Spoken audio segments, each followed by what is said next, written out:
Let's try that one more time. What is going on, guys? I apologize about the delay this week. We had to do some last-minute adjustments to the internet, and we are still trying to get everything stabilized before the show begins. I know last week we were having some issues with some connections dropping out on some people, so hopefully we've got all that sorted out. Those of you who are just tuning in right now, we are in our pre-show segment where we just kind of chill out for about 20 minutes before the show starts and give everyone an opportunity to get in here. So hello to Miss Busy, love the new name, Money Mental UK, and Mindy. Also got Pam in the house, and Money from Mars. Thank you so much, guys, for tuning in.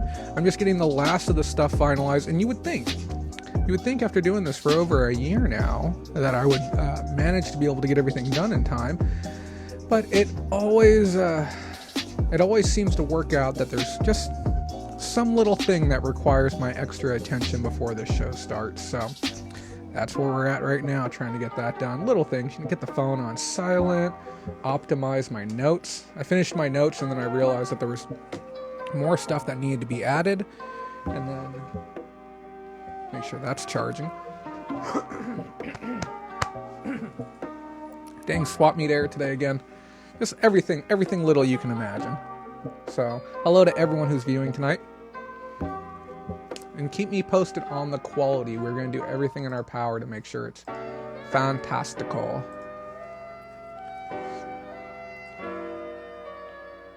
We got Kim Gillette. Brand new patron, first time I've seen her in the chat. Welcome. Welcome. And that's another thing that kind of threw me off. I wasn't expecting or ready for was last minute patronage. We had 2 new patrons sign up this week, both within the last 24 hours. And as we do around these parts, we have our little slide that says thank you to all of our patrons. We also have our outro as well. And I went ahead and adjusted both of those to reflect our new patrons. So that was a thing. But it looks like everything's running really strong on my end right now. Yeah. So yeah, hello to everyone. We got 10 people in the house already. Everyone have a good week? I know my week was a little bit all over the place, but did you guys do some good sourcing, good thrifting, having some fun, all that good stuff? Anyone find anything ridiculous? Big, fat, healthy margins?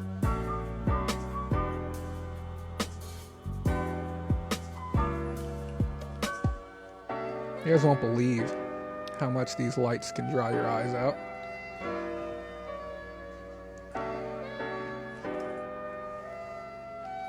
Oh, and if you guys are curious, here, I'll even show you what the setup looks like from the other angle. Because I know somebody was asking me the other day.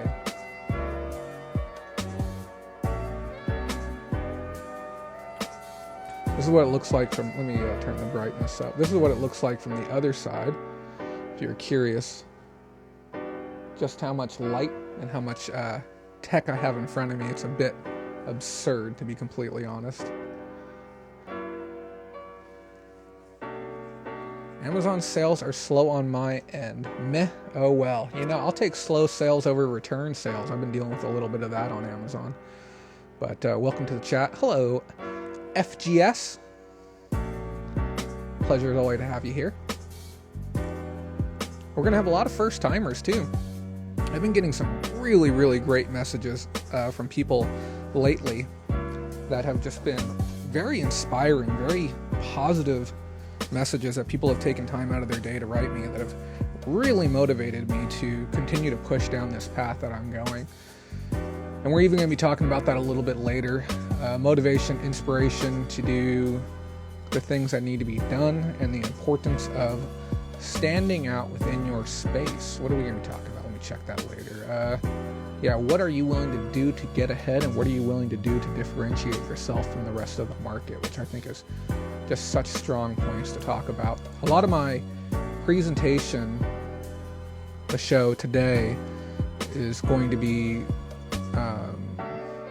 heavily influenced, inspired by another creator, professor, influencer named Scott Galloway. If you've never heard of him, I recommend you check him out. He used to be part of a YouTube channel, L2 Inc. Fantastic channel, but he's no longer there anymore, and you can see that channel, it's gone down about half in size since he left. It's such a shame.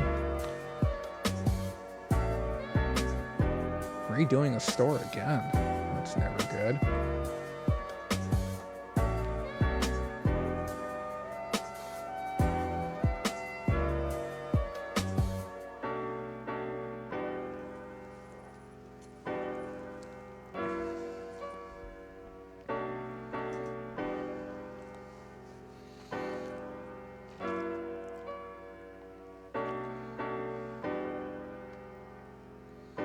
But yeah, if you are a content creator and you would like to leave your link in the comments, now is a perfect time to do so. And if you do, I'll let people know what I know about you. So that way, if they're interested in subscribing, maybe I can sell them on the idea. Just saying. We've made a lot of tech adjustments here on our end too to make sure that the stream runs a little bit smoother than usual too, as far as the weight that it has on my CPU while it's running. So hopefully that'll help too. Hello to you, Roger. Key Webco, always happy to have you in the house. Feel free to drop any one of your many links in the comments so people can check out and get an idea of who you are and what you do. Hello to you as well, Joe. Always happy to have you too. We got to get together for some picking and sourcing still too. Yep, I was driving down the street today and I saw a Chevron at $4.29 a gallon. And I haven't even had time to slow down and understand the politics behind why it's gotten so expensive, but I can almost guarantee it's something stupid. It's a response to some type of change or embargo or tax, or some refinery is offline. I'm sure it's something.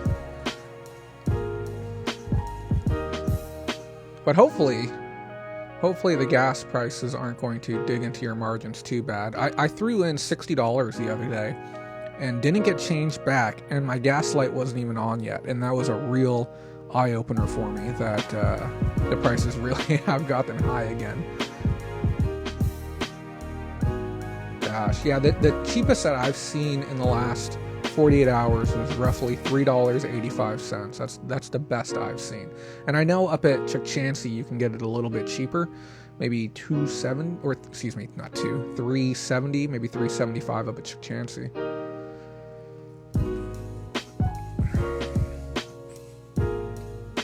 Yeah, we haven't seen $2.50 in quite a little while. Not since Trump went into office, maybe about a year into his tenure. About a year ago, yeah, was the last time we saw $2.50 here in California.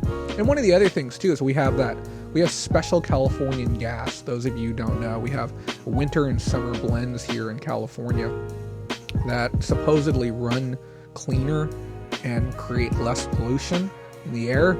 But it's really a nonsense thing to do because of the sheer number of cars on the road here comparative to the rest of America. I think 30% of all cars on the road are here in California. Oh yeah, they make a fortune because they don't have to pay the same level of taxes, and they only have to undercut the state's tax or the state's rate by about a dime to be competitive. Yeah. Yeah, $2.59 is filthy cheap. Like I said, $3.99 is the average here in the valley right now. And I know the further south you go, if you head down towards LA, I think it's a little bit closer to $4.25 on the average for gas.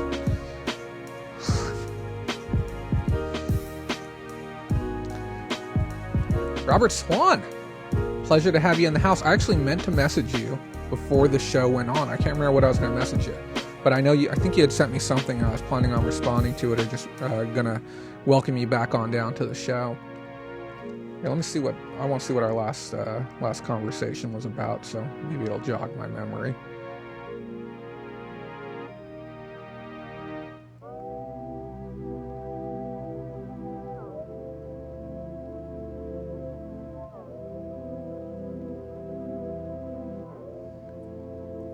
I was probably going to send you... Oh, yeah. I remember now. Yeah, I hope the the stuff that I work with is, or the project we worked on together is serving you well.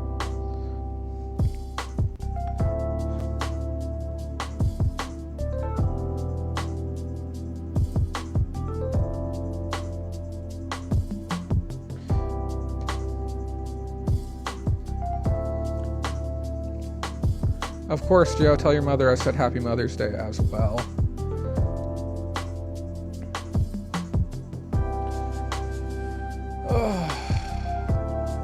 I'm tired today, guys. It's been a long, hard day. It's been a challenging weekend. I had to work extra hard to get goodies this weekend because we had a little bit of issues with the weather and obviously the holiday of today, so it made sourcing a little bit more challenging. But I always fight to make sure that I have interesting products to show you guys.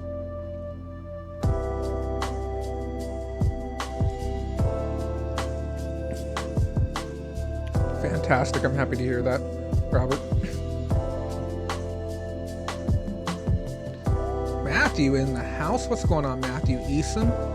I went ahead and gave your page a like as well. Those of you who don't know, Matthew has a new video gaming brand that he's working in his area. Matthew, if you want to drop a link so people can come check you out, maybe leave a like on your Facebook page, we'd be happy for you too. It says, hello everybody, what's up Jay? I made some serious progress this week and I'm proud of myself. It's about taking those steps in the right direction and doing things to differentiate yourself from the competition. Really happy to hear about your progress as well. Beth Bryant in the house. How are you doing, Beth? Good evening, Jay. Hello to everyone. Thank you. Good evening to you as well. I got to get used to looking dead forward at these comments. I have a bigger screen up here that has other comments on it. I think I'm going to pull the trigger and upgrade the equipment in here. And it's really expensive, but it's one of those things that I think I'm getting to the point where I'm going to have to do it eventually, and I may just do it sooner than later.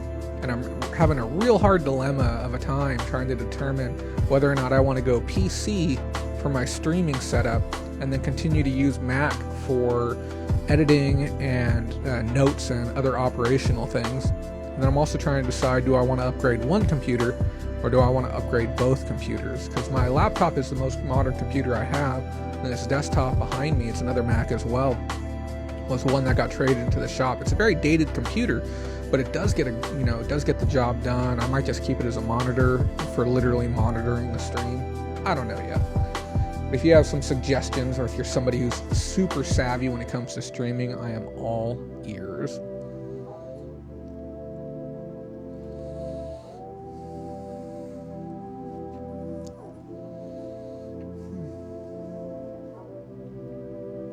Man, we got an interesting show tonight. I haven't even told anyone what we're doing tonight. Nobody really knows.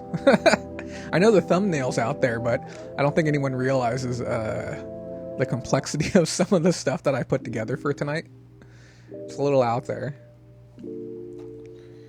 Roger says, I ended 1,200. Here, let me try and practice looking for it. I ended 1,200 items local so I can expand my store to global without messing with global shipping personally. Now, Roger, if you haven't done so yet, I strongly recommend you look into the simple export rates with Pirate Ship. And it's completely free. And the thing is, a lot of people think, oh, if I have a Pirate Ship account, that's something that I'm going to get. You have to ask for the simple export rate to be added to your account, just based on the arrangement that they have with USPS. So once you have those rates, and there's a rate chart for it too, it's exceptionally competitive. It's cheaper than GSP for clients most times, and it will give you an advantage over your international counterparts. So you'll see the link. It's bit.ly/cheapship if you haven't signed up for Pirate Ship yet. It's completely free, no monthly, no sign up. It'll save you a ton of money on your domestic as well as your international packages. I will be right back, guys. Give me one moment.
It's my favorite song of the intro.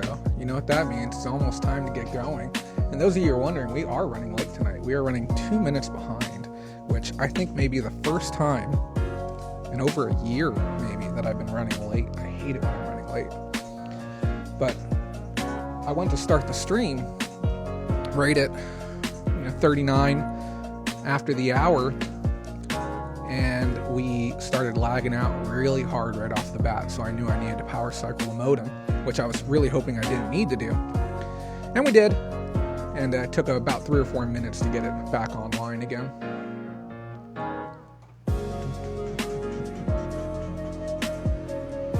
Beth says, just wanted to let you know, Jay, that I made some changes to my eBay listings from all the wonderful information that I've watched in your videos. Sales this week have been amazing. Thank you. You are very welcome, Beth. I'm thrilled to hear that. I was talking with somebody today about the importance of getting that accurate information out, which is something we're going to be talking a little bit about later. Super pleased to hear that. Yeah. And if you're not part of our community yet, and if you are, I apologize, it might be a different username, but if you're not part of our community, you may want to look into joining the community as well. Getting some of that additional help. We have some behind the scenes training videos, one-on-one support. We'll be talking about a little bit later. But yeah, it's a fantastic program to be a part of, and I am so pleased with the number of people that have come and joined our community over the last 30 days. The growth has just been fantastic, and the exchange of positive information, and just honest to God, the talent level of the people who are coming to the table. And I think it's partly partly because of the content that I think I'm putting out here. I think it's bringing really smart people to the table who want to be a part of this program. And because of that, everyone's getting really, really sharp. So, Jay, are you hardwired with Ethernet or running off Wi-Fi? I was doing a bridge connection utilizing both for the last 3 weeks. And then 2 months ago, I was using Wi-Fi only. Tonight, we are running hardwired only for the first time, just to see how that's going. I was worried that my computer may have been trying to compensate one connection for another, and yeah, I'm thinking we may stick to hardwired only, but we'll see how tonight goes. If you remind me about halfway through the show, we'll try and move the bit rate up from 4,000 to 5,000, and if the computer can handle that, and the connection can handle that, then we may continue to stay there after that. Aaron Kluge, pre-roll hype, #hype, and thank you, Lee. I'm so thankful to have you on board as well. That you are what I'm referring to. You and a lot of the other people, honest to God. Like, there's no one that I look at within the Patreon family that I don't think is sharp in one way or another. Everyone's bringing something to the table, and I absolutely love it. Thank you to you too as well. Hey guys, are we ready to do this? Are we doing this? I think we're ready to do this. Deep breath. Let's have some fun tonight, guys.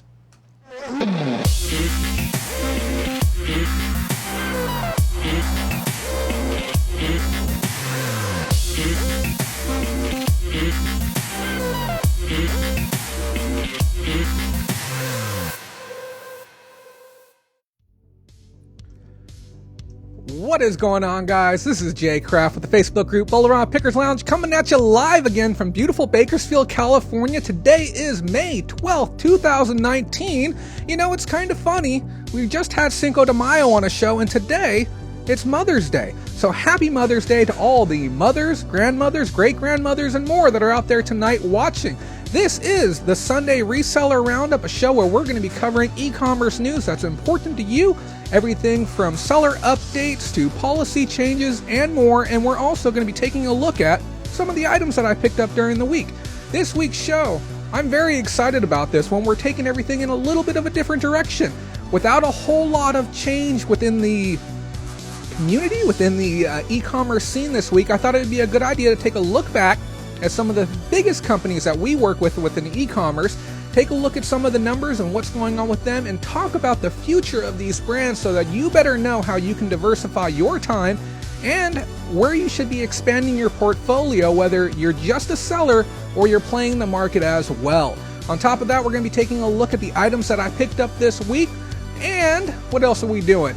We're also going to be talking about some really interesting tech that could protect your high dollar clothing item sales. Really interesting product. I even reached out to the company. Maybe we can make something happen together, but if not, I felt it important to bring you that information. So, I want to thank everyone who took the time to be here tonight for our live show that we do every Sunday. If for some reason you're watching this later, I strongly encourage you to come on down and be a part of the community and the live show that we do every single Sunday. This is a live Q&A, so if you have any questions for me during the show, don't be afraid to ask them, and we will make sure that they get answered as soon as we get an opportunity to do so. I want to give a big thank you this week as well to three very, very special people. First up, Lee James and Kim G for becoming brand new patrons to support the show. And we'll explain Patreon here just a little bit later for those of you who are here for the first time. And I want to give a sincere goodbye to Caroline, who has left our Patreon program. She is moving forward, new direction in her life, and she had been around for quite a while. So I wanted to make sure I gave her a personal thank you for being part of the BOLO family, and I wish her the best of success in her future endeavors. So if you missed last week's show, I just want to say first and foremost, I'm very upset with you. Okay, you need to go back and watch it. We covered some interesting stuff. We talked about the eBay spring update. Okay, it kind of came out of nowhere, and we covered all the details that you needed to know about it. And then previous week, we talked about the eBay shareholder call. Definitely want to watch those, and we had some great pickups last week as well. If you missed out, I did an extra show this Wednesday. I didn't have time to do a pre-record, so we did a live show where we covered a bunch of items that I missed out on the previous week. Okay, so we had a little bit of some bonus content. I want to say hello. Oh, we got some new faces in the chat tonight. Hello to you, Ali. Hello to you, KLC Reselling. If you haven't checked her out yet, I strongly recommend you do. She does these really fun, cheeky videos, and she talks about Posh and Mercari, and she did a cool video where she was measuring clothes up and talking about some of the better ways to take photos of big, tall dresses as well as shoes. Her studio setup, it's kind of cool. Give me 1 second, guys. I'm trying to fix our chat log right now. Looks like we're having a little bit of an issue with it again, not wanting to scroll forward. And this happens sometimes. I don't know why, but, we're going to try and get it sorted out real quick. Maybe if we turn it off, turn it back on again. Does it want to? Nope. It's a little bit stuck. I don't know why. Let me try one more thing, guys. I hope everyone's having a fantastic night tonight as well. Did that fix it? We might just have to deal with it for a little bit. Maybe we'll turn it off for a few seconds and get it back on again. So, like I said tonight, guys, we are going to be covering a bunch of stuff. Okay, I do want to start out, though, with a little bit of story time with you. I had a fantastic and fun week this week. Let me try turning that chat back on. I hate it when we get these little technical issues, and if it's not going to work, we're just going to leave it how it is for now. So, I had a blast this week. I did a little bit of sourcing. I did some yard sailing on Saturday, and I hit the swap meet today being Sunday. I met this really great guy. He's my age, 33 years old, and he was working with a whole bunch of furniture and antiques and collectibles. And when you see somebody my age who has a sheer amount of stuff that you generally don't see for people who are 33. A lot of old glass, mid-century modern furniture, antique toys, old collectible stuff to that effect. You stop and you get to know them. You understand their story a little bit. He may be watching tonight, and if you are, hello to you. But it was really great getting to converse with somebody my age who had that same excitement and passion for the field. I've always told people that if you are going to do this industry, it has to be something that you really want, something that you're passionate about, something that actually means something to you. And this guy shared that same passion with me. And it looks like we may actually be working together on some type of project down the line. He's interested in bringing his passion for vintage clothing to the market, which is something we don't always get an opportunity to talk about on here. But I thought it would be nice to tell you guys, if you find somebody that shares these common interests while you're out there sourcing, take a minute and stop with them. Get to know a little bit about a person and have a little bit of fun. I just wanted to share that with you guys before we got into the news. Let's see if we can fix this chat. Let's try this one more time. Mindy, if you wouldn't mind jamming some chats on through, I'm going to try and bring up my window here on the back end and see if I can get this fixed up over here.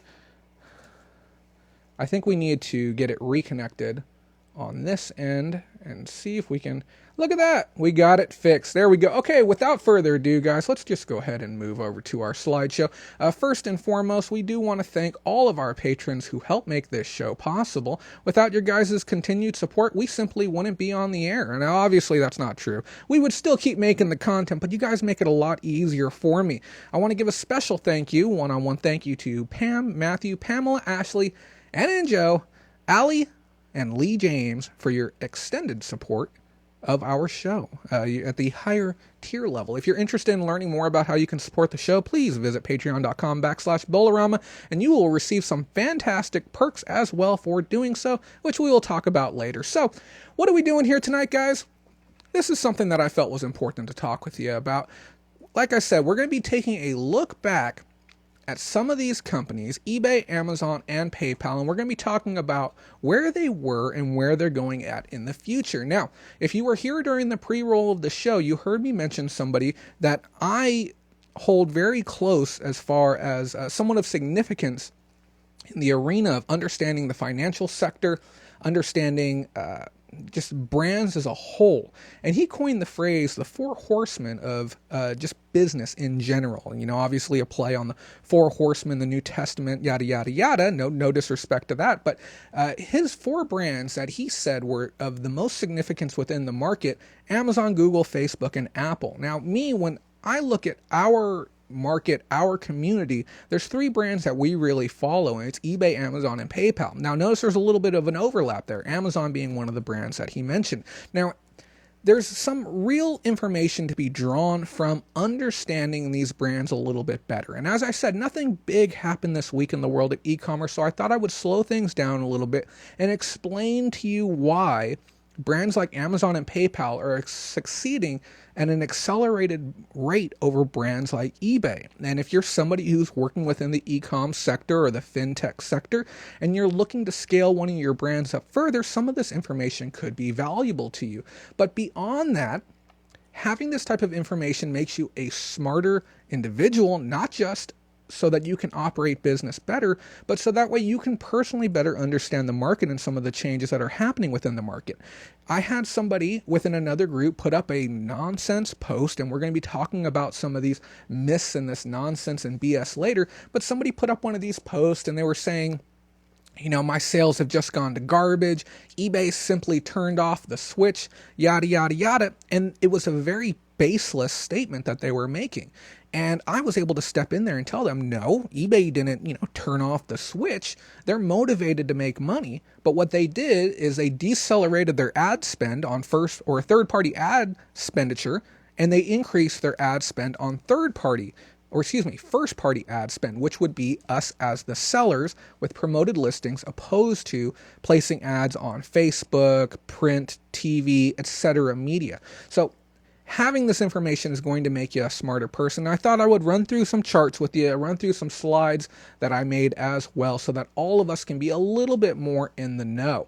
Like I said, we're going to be looking at where they were and where they're going now. Now, first and foremost, I want to talk to you about why Amazon is a little bit ahead of the curve. They have a handful of things that really set them apart from eBay, set them apart from PayPal, set them apart from pretty much every other brand out there. We're talking Mercari, Ruby Lane, Prairie Grid even, for instance, okay? They're leagues ahead. They're in a whole nother arena, and it's almost disrespectful in a sense to call them simply an e-commerce platform at this point, because the amount of reach and scope that they have. Now, they do something that the other companies we mentioned do as well. We talked about the four horsemen: Amazon, Google, Facebook, and Apple.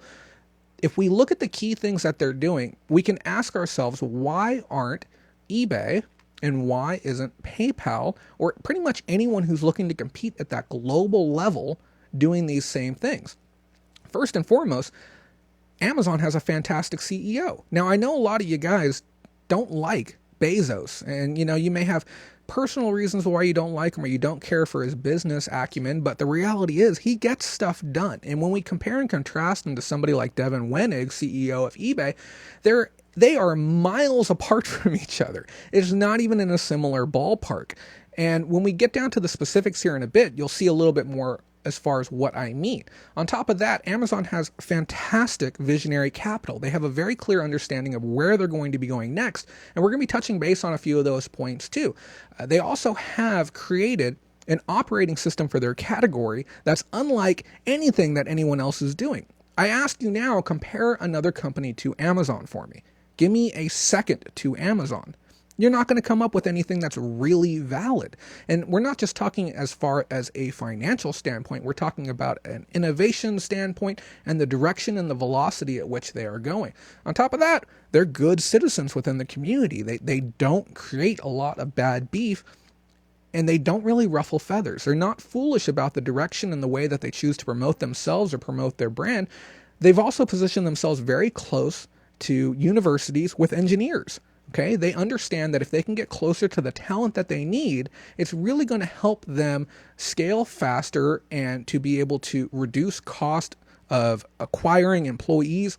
And when we look at the overall value too, the value per employee, which we're going to talk about later, it's leagues ahead of any other company in the world right now.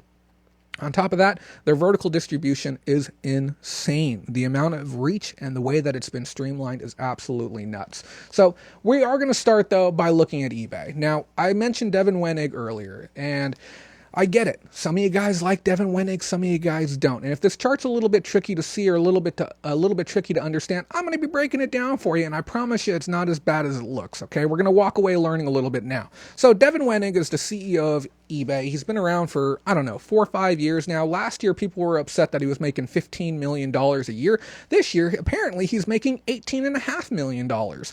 His salary went up, which I guess is okay, seeing as how eBay's total GMV went up, year-over-year earnings went up, third-party ad spend went down, first-party ad spend went up. They have the brand new promoted listings as their brand.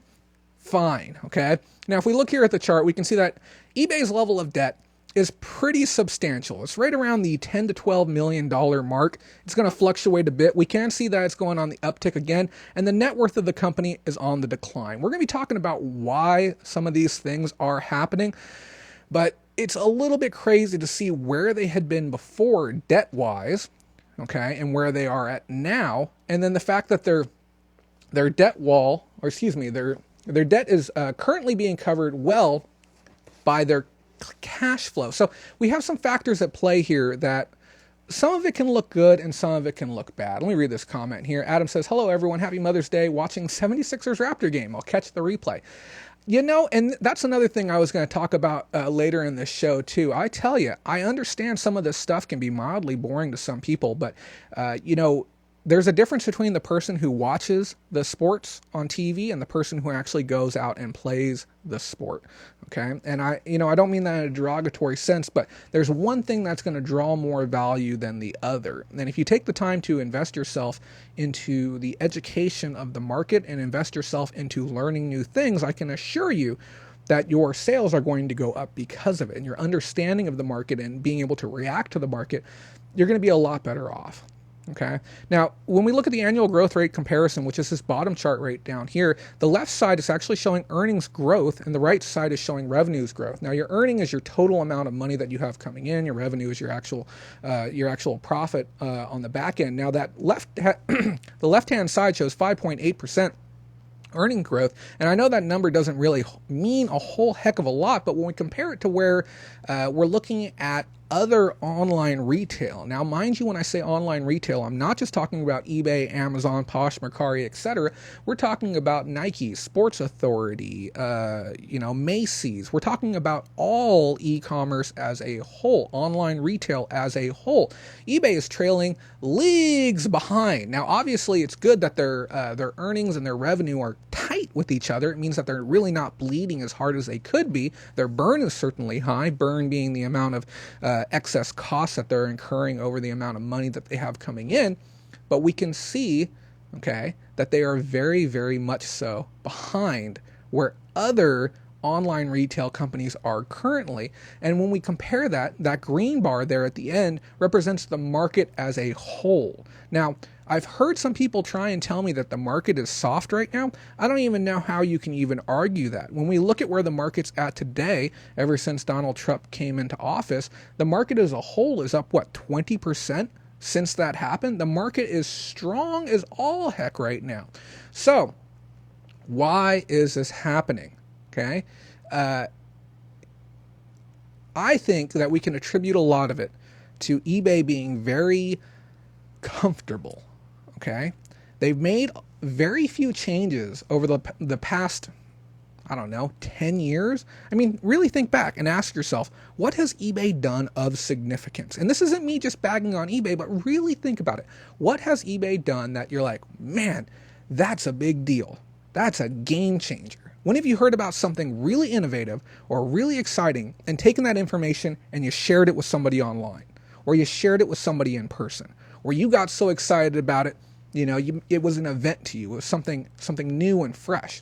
It doesn't really happen that often with eBay. And I think that's part of what's going on right now, is that they've been very much so a safe company. Now, when we look here, we're looking back on the 3 years earnings for the company, okay? Or not earnings, stock prices. Now, I understand that there's a lot of tiny dots there at the bottom, and some of them are going to be hard to see, but they represent financial, strategy, management, and dividend payments, okay? And they're all color-coded.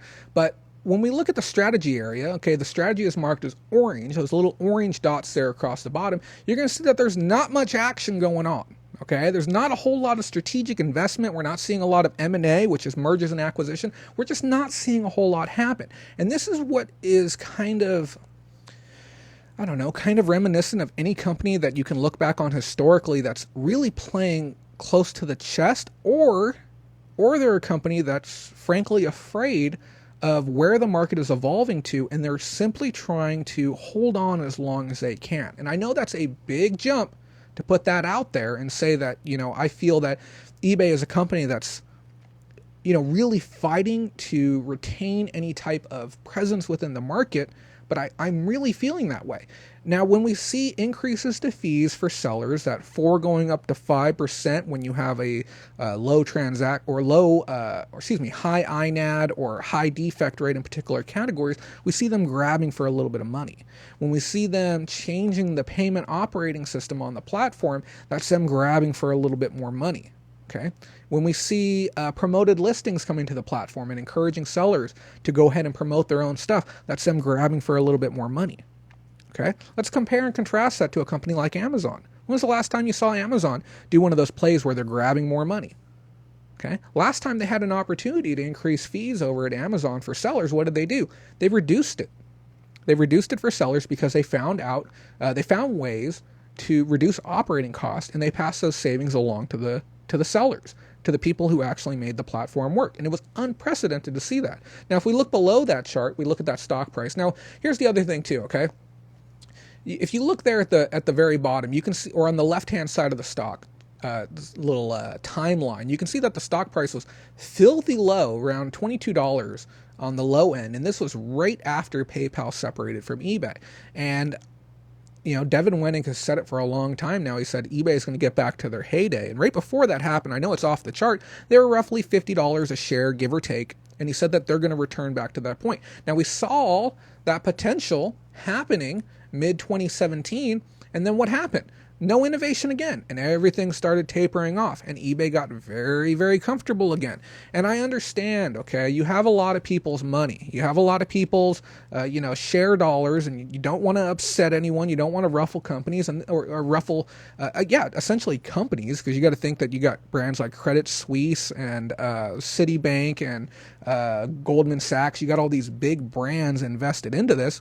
You don't want to burn them. You don't want to cost them any of their money, but scared money is not, it's not good. Okay. You need money that you can put out there and you can start making things happen with it.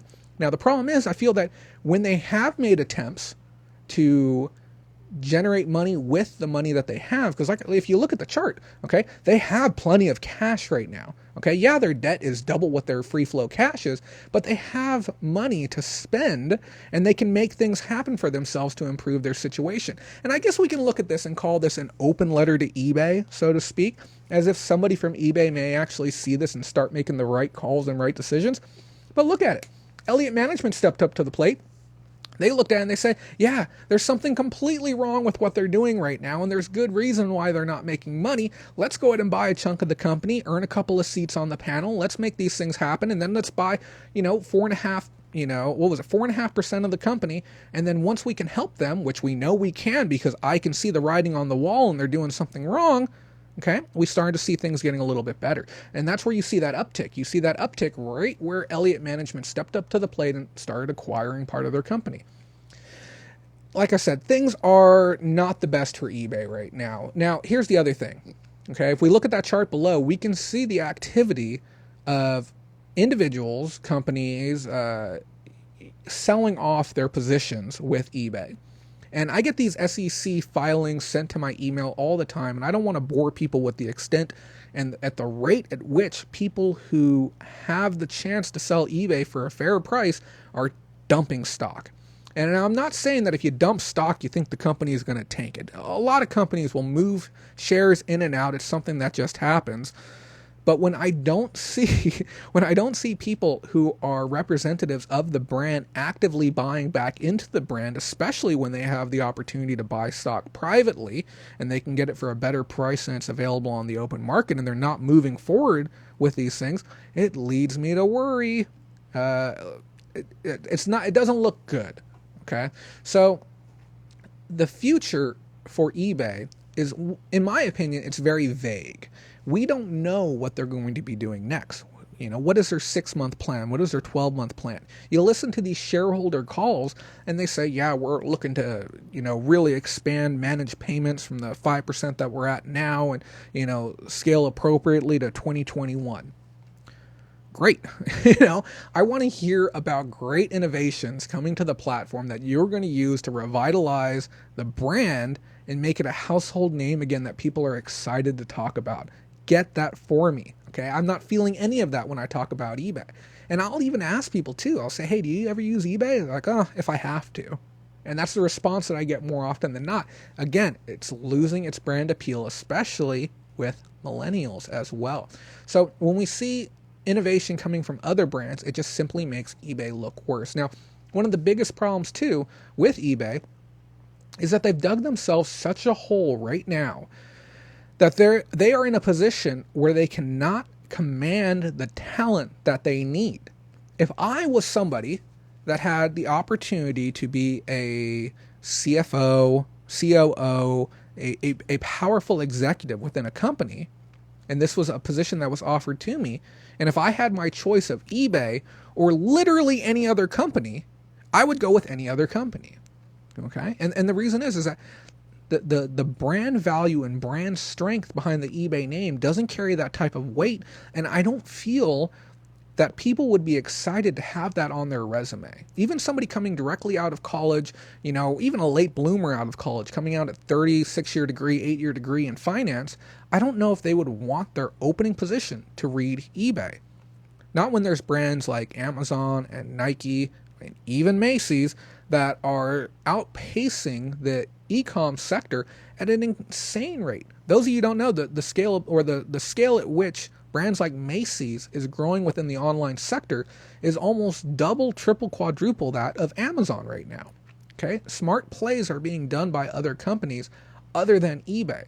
And there's tons of information out there that eBay could utilize to be able to increase their brand. Enough of that about eBay. Let's go ahead and take a look at Amazon next. Oh, here we go. Allie Twinkle, thank you so much for the $13 super chat. Truly appreciate it. Here's a push to $7.50. Your show has been invaluable to me. Cheers to getting you to eBay open. Thanks, Jay. And we got, what is that?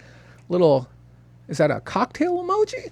Oh man, what I would do for a cocktail right now. Something tells me my proficiency may go down if I was to have a drink right now.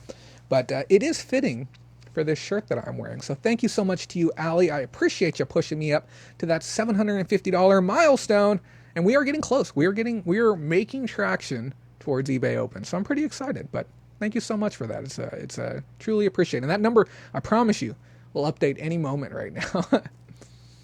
So let's continue on. Let's take a look at Amazon. Now, the first thing you're going to notice is that debt is off the charts, and that's not because they're paying their CEO well. Now, like I said, Devin Wenig is earning $18+ million per year, which, I mean, yeah, sure, whatever. It's a lot of money, but, whoa, let me go ahead and stop real quick here. Let's bring this one back over. Robert Swan, 70 with $70 super chat. Let's go. Hit that confetti. This is a big thank you for Jay for how he helped me last week. He is a genius and really cares about what he does. Yeah, those of you who don't know, I do a little bit of graphic design, and I assisted Robert in creating a beautiful, absolutely beautiful logo that he can use for his YouTube or his personal brand. I love doing personal brand logos, all kinds of good stuff like that. So if you're interested in getting that done, let me know. And I had asked, I said, hey, you can donate whatever you'd like during the show. Any amount would be appreciated. And he decided that this is the amount he wanted to do. And I want to let you know, I truly appreciate that. That was awfully generous of you. And if you need any adjustments, revisions, alterations to that logo, if you need some resizing, reformatting, banner formats, if you need the smaller ones for your email, your little header bar, whatever you might need, let me know, and I can send you out the adjusted ones to, just kind of help out the brand that you're looking to build. And when you are ready, when that time comes and you're ready to launch, let me know as well. I'd love to be there too. I'd love to be able to get you that shout out and maybe even have you on the show. And those of you who don't know, Robert, he's a fantastic guy, super sharp. If you get an opportunity to chat with him in the DMs, he's just as passionate as I am about this stuff as well. And that's one of the greatest takeaways that I've had, is that I've been afforded the opportunity to speak with people that care about this as much as I do. And it's absolutely fantastic to have these deep discussions regarding the e-commerce space and the future of e-commerce and what we can do as sellers and the power that we have to influence change within our own market. So it's been great talking with you, Robert. It's been great talking with all of you. But thank you so much for that super chat. It will go to the grand total. Look at updated. We just broke the $800 mark. We are getting there. We are getting there. So thank you so much for that. Let's carry on with our slideshow, and I want you to know that is of great significance. If I didn't see it coming, I may be a little more shocked, but I just wanted to give a little bit of clarity and context to everyone as well. So let's take a look at Amazon. Now, like I was just saying, Devin Wenig earns $18+ million. Now, CEO Jeff Bezos doesn't need to earn that much because he owns a ton of stock within Amazon. He only takes home a $1.8 million salary per year. Small potatoes in contrast. So if we look at this bell curve, it's very, very interesting to see this. The exact time that Amazon decided to take on a ton of debt and really start ramping the numbers up, we're talking $15 to $20 million of debt.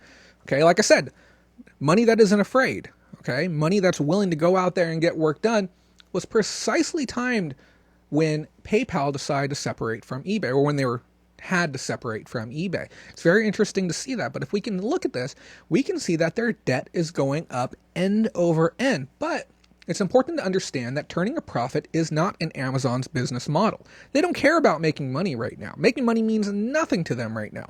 All they care about is scaling. The farther they can reach, the better. Okay, and that's what we see when we look at a chart like this. Now, we look at their free flow cash flow. Yeah, they got plenty of cash coming in. If they needed to, they would be able to cover their own debt in time, obviously. And if not, with stock options, they'd be able to cover their debt as well. And the net worth, the equity value of the company, is trending upwards as well. Now, when we see this most recent spike, a lot of that has to do with some of the changes that they're doing within shipping right now. Moving up to a one-day shipping model is very expensive. If we look back historically at shipping costs for the company, they took in something like $20 or $30 million, or billion, was it billion? For 20 or 30 million, for shipping cost, but their actual transportation costs were a little bit closer to 60 million. And this is part of what I'm talking about. They are innovating and they are changing the landscape for sellers. A lot of people are upset that we have to offer things like free shipping, especially on other sites like Posh, where that discussion is starting to get put in front of people's faces. But it's easy to forget a time before Amazon. Amazon is the one who set the precedent for free shipping. Amazon is the one who put it into people's minds that if you are willing to pay a premium, we're going to go ahead and give you a premium service in exchange. Really think about the number of innovations that this brand has done. And we're going to talk a little bit more about that here in a second.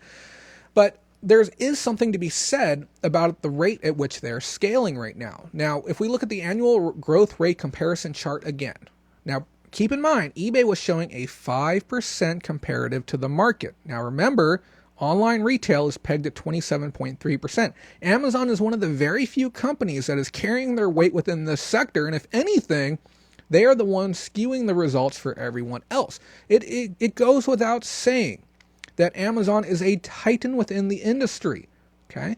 They will most likely be one of the largest companies over the next 100 years. Tell me, in your mind, who do you peg as company number 2?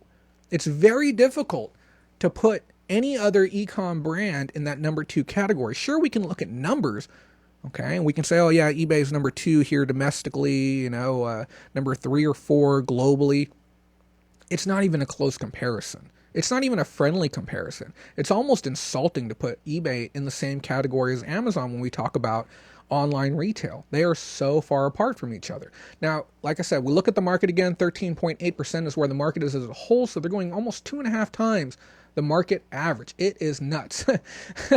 Mindy Coy says, Prairie Grit, get there. Yeah, there are other companies that are looking to disrupt the norm, but the scale at which Amazon is at, it's so far away.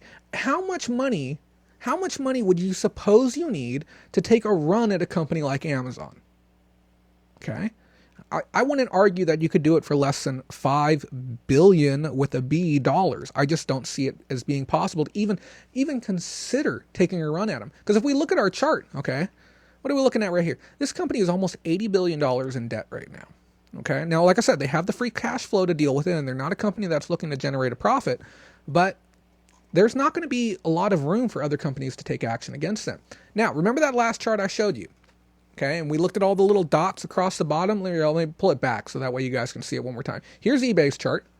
Okay. See all those dots? Now, the orange ones represent strategy. The purple ones represent financial. Okay. Green are management. And the darker green is dividend payments. Okay, so the biggest one that we want to look at here is the oranges. Look at all these orange dots. Okay, and here's the thing. If you don't even understand stocks, that's fine. If you don't care about that, that's fine. Okay, all you need to do is look at the dots in contrast. This represents all the action and volatility happening, or not volatility, all the action and changes and things happening strategy-wise with the two brands. Now, if we look at this one, the orange can represent anything from them looking to seek an acquisition, looking for putting it out there, saying like, hey, we're a big enough company, anyone looking to acquire us. And this can make a lot of commotion for them. Sometimes it's just being done just to get people talking about Amazon again. Sometimes this is M&A, merger and acquisition. Okay, they see another company, they decide they want to go after it. This could be them taking a round of capital coming in. This could be them doing product updates. This could be them talking about doing expansions, going after companies like Whole Foods and, doing an acquisition over here. Or just recently, they invested $500 million into Uber. Uber, another company that's bleeding money, is not in the profit right now and not looking to generate a profit.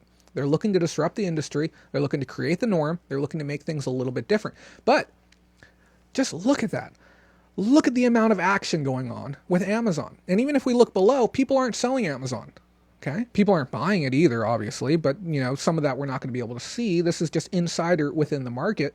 But people aren't dumping it the same way that people are dumping eBay right now. And we showed the charts a year ago, and it was night and day. I don't think we showed this one with all the activity going on. But this is what I see of a company that doesn't have scared money. They're willing to put that money out there to work for them, and they know it's not going to get fired. And they're willing to risk, $500 million up to $1 billion on a play that they feel will have the long-term success. Later today, we're going to be talking about that. What are you doing to invest today for your long-term success? Are you stopping what you're doing and saying, I don't want to learn about the financial state of the market. I would rather watch the Eagles game. Okay. Now, obviously, we have our preferences and the things that we enjoy. And I'm not saying separate yourself from your family. I'm not saying separate yourself from your partner on a day like today. Those of you who are here, I appreciate it. But really be mindful of where you invest your time.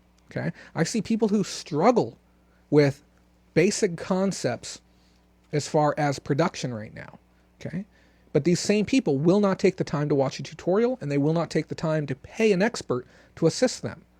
Okay. They will spend that time and they will tell me what's going to happen on Game of Thrones later. Okay. You can always watch a replay on Game of Thrones, but I am only live for 2 hours a week. If you got a question, now's the great time to be here. So take a look at this again.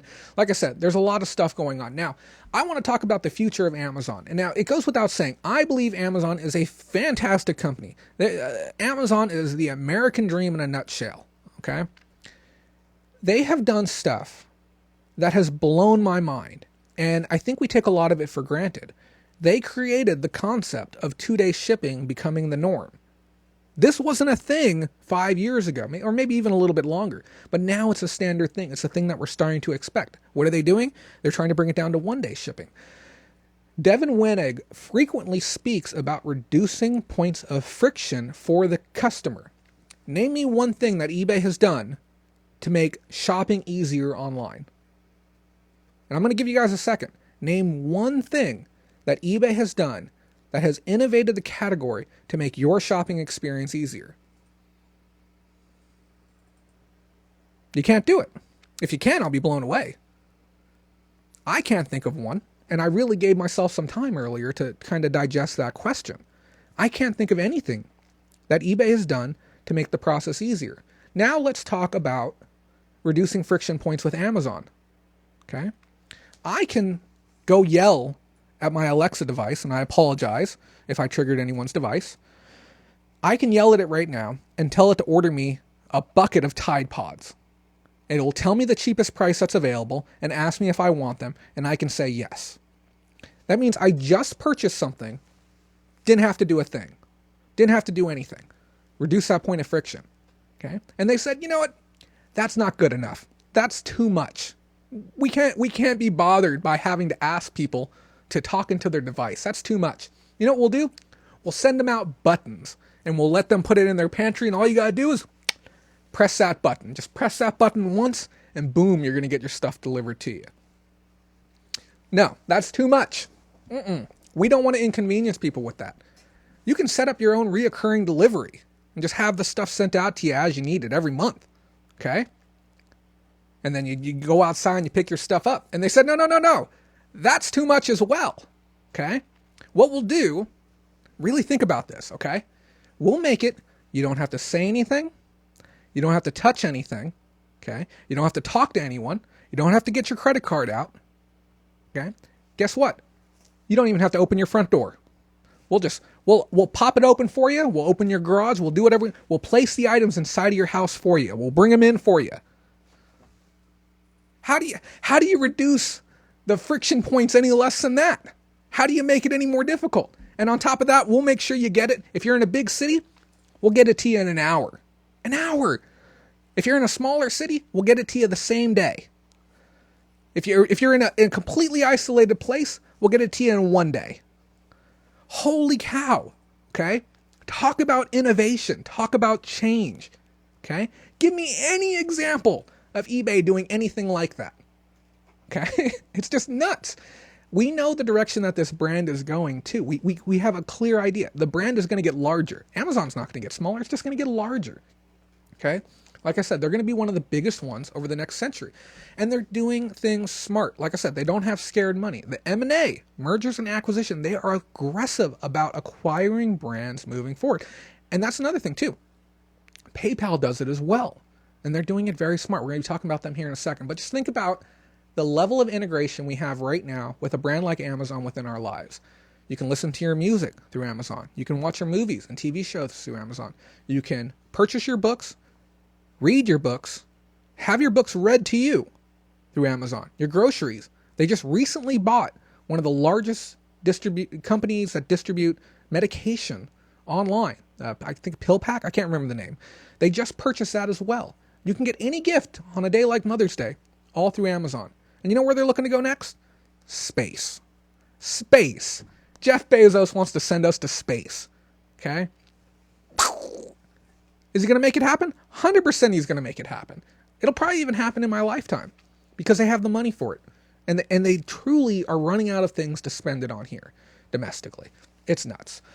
Let's take a look at PayPal real quick, guys. And I don't want to go too at length on PayPal because, you know, it's a different category. When we're talking about eBay and Amazon, we're talking about the e-commerce sector, and with this one we're talking about fintech or financial tech companies. Okay, PayPal's done some really interesting stuff, and guess what? They've done a great job at managing their debt. Who would have ever thought that a company that works with money nonstop is good with managing their money?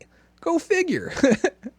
They are a company featured in Wall-E. That is today's fact of the day. Thank you, Kim Gillette, for that. And thank you, Larry, for leaving a comment saying zero innovation for eBay. And that's truly how I feel.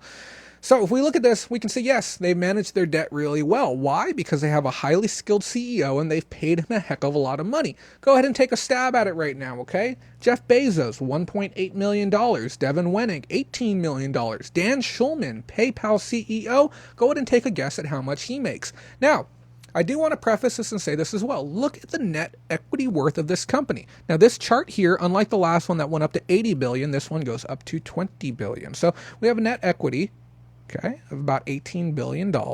We got free flow cash, just under 10 billion with a B dollars. And we have debt, which might not even be a thing because their free flow cash flow is 4 times that of their debt. The debt's just there to be on the books. It probably has to deal with amortization, if nothing else, okay? Amortization being the depreciation of goods over time. That's probably where their debt is coming from. Okay, the CEO of this company makes $37.7 million per year. Okay, that's almost what? I don't know, double what Devin is earning, double what Jeff Bezos is earning combined. Okay, he's making a lot of money, and it shows on the books. But then again, PayPal is a company that's almost bulletproof at this point. We see the implementation of a 3% non-refundable fee getting added to PayPal transactions. We saw this, the speak of it, the rollout was supposed to be on May the 7th.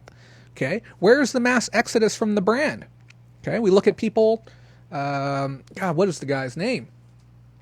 Lou Rossman. Lou Rossman is one of the standout YouTube personalities saying, hey, now is the time to make change. Now is the time to leave PayPal. You might only be one person, but now is the time to leave.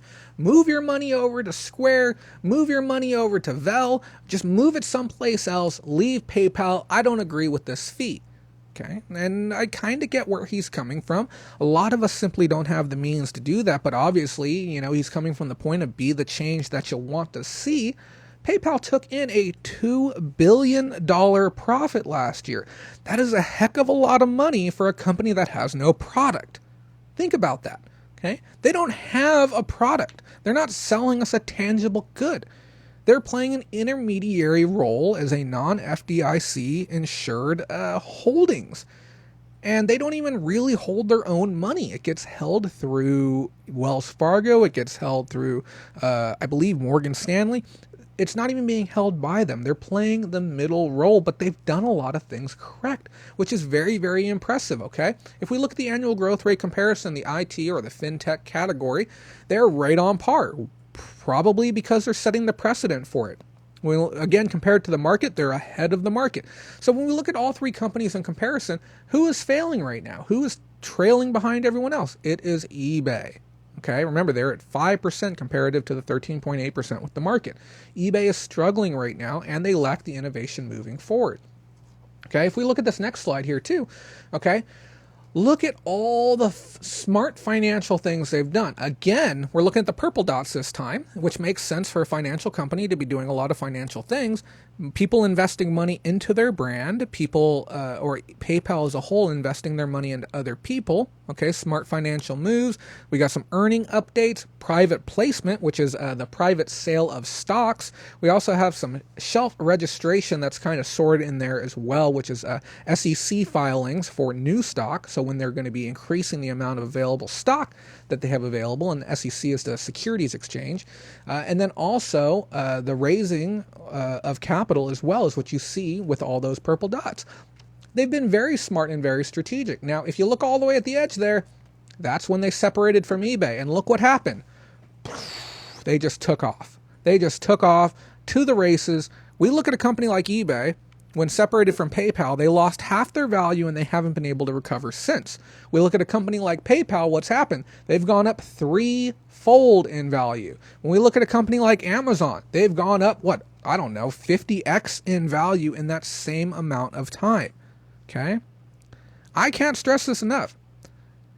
eBay is a company that I love working with, but they need to get their shit together. They really do. They're dragging behind, and if they're not careful and if they continue to make these safe plays, they're going to cost everyone their opportunity to continue making money on the platform. And I really hope that someone listens and starts making some of these changes. Like I said, PayPal is an innovator. They're smart. They understand what they're doing right now. Okay? They're looking into investing into cryptocurrency. They're one of the first companies that's openly said something like that. Also, when we look back at the acquisition of a company called Braintree. And we mentioned them, 3 or 4 years ago when the show was first starting out. Braintree was a company that had their hands in that crypto jar, okay, early on. So they have some of the understanding and the infrastructure to be able to start touching that. They also revealed for the first time how big Venmo is. Do you know what Venmo is? Okay, a lot of people don't know what it is. They've never even heard it. PayPal owns Venmo, and they released for the first time over the last week the number of users they have on the platform. Now, keep in mind, PayPal has 250 million users, and a lot of us were just blown away, just knowing that they have that many users. That is a substantial amount of people, especially when we compare it with the population of the earth. It's a huge base.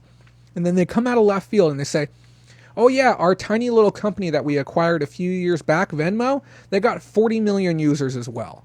Okay? We're talking almost a combined 300 million users underneath of their blanket right now. So Venmo, for those of you who don't know, is a social media-based payment platform. I can pay my bill, I can pay for, a transaction with somebody, and I get to post it online.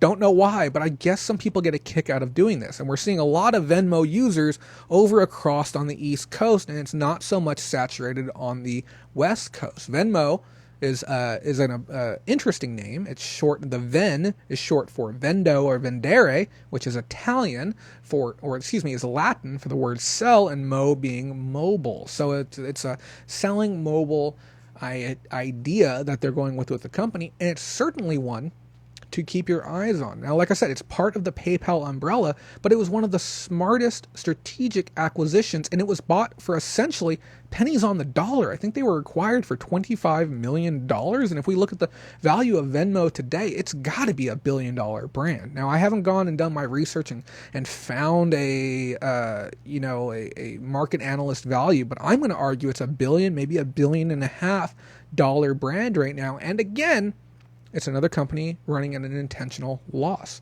Now, people wonder too, how does a company like PayPal make money? Now, obviously we have our fees and the new fees that are being introduced, but they generally make their money through partnerships with other brands, just giving brands access to the Venmo or PayPal platform to be able to generate revenue through. And they work that partnership to make their money.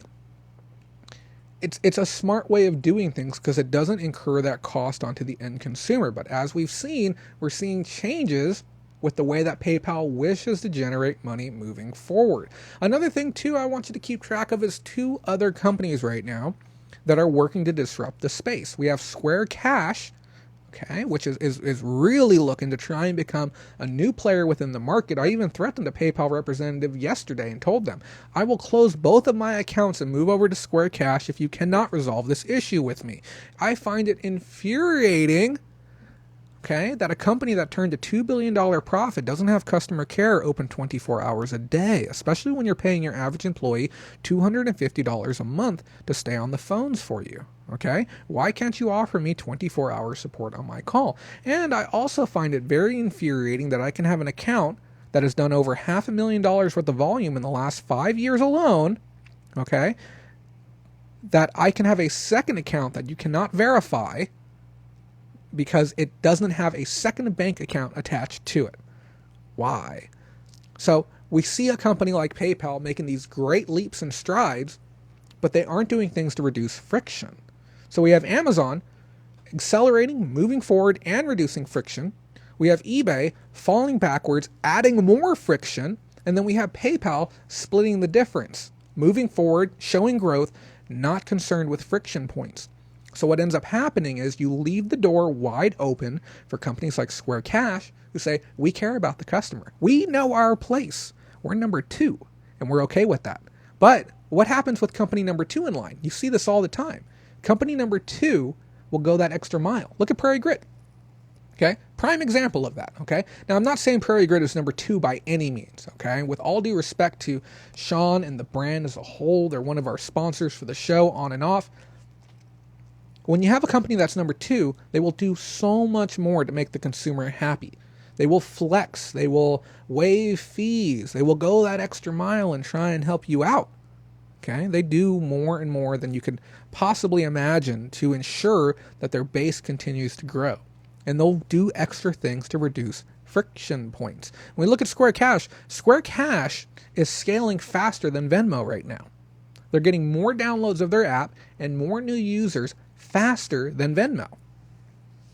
That has them worried. That has PayPal worried when they see their competitors scaling faster. So hopefully this worry will get them moving a little bit. When we look at a company like Vel is a company that's looking to disrupt the payment sector as well, and they work directly with banks. So one bank to another. What's the benefit to that for you?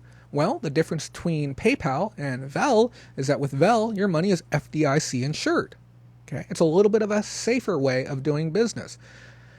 And you don't have to worry about certain things like account freezes in the same way that you do with PayPal. Let me check some of these comments real quick. PayPal's Venmo had a breakout quarter with payments surging 80%. Yep. The company saw $19 billion in payments. Yep, they are scaling quick, and it's important to realize Venmo is owned by PayPal. Mindy says, I have to go to bed. Tough week, and love you all. Night, Mindy. Rest well, and happy Mother's Day to you again as well. So, what else do we got here, guys? So, as far as the price change too, like I said, they are working with the friction points and stuff to that effect. We saw the change coming. Some people are saying the change is implemented already. Other people are saying they're not seeing that change happen. PayPal has taken a step back and said, hey, we're going to wait. We're going to feel things out. And I know why they're doing this. They were prepared. They said, what if a bunch of people leave the platform on the 7th? Let's just go ahead and not tell anyone. We're just not going to implement things right away. We're not going to say anything.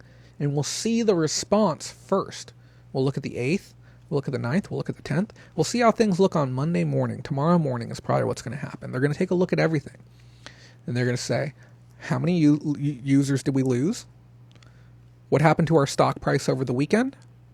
How bad is the press about this? Is this going to make mainstream press? Or is it going to be business as usual and everyone's going to tuck their tail between their legs and they're going to take it? Because the cost of switching or the cost of being a platform that doesn't have PayPal is too great.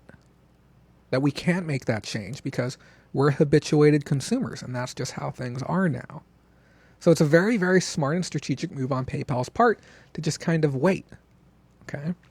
And anyone who's going around claiming that this has been reversed and it's not happening has no merit and has no legs to stand on. There is no evidence that is true at all, even published by e-commerce bites, the speculation that this may not be happening. I dug high and low to find a shred of evidence to support this. It's simply not out there. It's not out there. So we're going to see what's going to happen here in the future, but this is my breakdown on the 3 horsemen of e-commerce. And I really hope you enjoyed that presentation. That took a lot of time to put together, guys. I'm not going to lie to you. There was a lot of information to cover there and a whole lot of stuff to learn. I hope you enjoyed that. I hope you enjoy these very advanced discussions regarding the state of e-com. I think there's a lot to be learned, and I think that it gives you the opportunity when you see somebody online say something that's untrue, you can sit back and you can say, no, I learned from Jay Kraft, who has used research data that is untrue what you were saying, and I can prove it. The proof is in the pudding, okay? Your evidence and your beliefs and your thought process is only as strong as your ability to prove the things that you are saying. So I hope that you are able to go out there and prove a little bit more to those naysayers that are out there. Other news this week, guys. Guess who did it again? USPS lost another $2.1 billion. Every single quarter this keeps happening, guys. A lot of it has to do with government oversight. I felt that it was going to be important to talk about this because there's new legislation that's getting pushed forward right now that's going to try and put a stop to this. Just so that we're all on the same page right now. Okay, Larry Lucas says, what does it cost to switch to Square Cash? It can cost you a heck of a lot, buddy. It can cost you a heck of a lot. If you are a business owner who relies on taking PayPal payments, attempting to switch over to Square can be very, very difficult. Even when I was doing my work with Prairie Grit, Square originally was our primary payment processor, and that was one of the number one sticking points with people who had to switch over, is they said, I don't want to use Square. And when we said why, they said, I just prefer using PayPal. The habituated consumer. Now, those of you who don't know, Square is the number 2 payment processor in the world, one of the most trusted brands for payment processing as well, with a higher level of customer satisfaction than even PayPal has right now. People shouldn't be afraid to switch, but the problem is if I go out and I talk to people about Venmo, how many people know what Venmo is? If I go out and I talk about Square Cash, how many people know what Square Cash is? If I go out and I talk with people about Vel, how many people know what Vel is? But if I mention PayPal, everyone knows PayPal. Saying PayPal is the same thing as saying Amazon. These are household names at this point. I have all the payment methods on Shopify. If you have every payment method that a consumer could possibly want, okay, you're going to guarantee the sale. Now, will eBay integrate Square? That's going to be an interesting thing to see.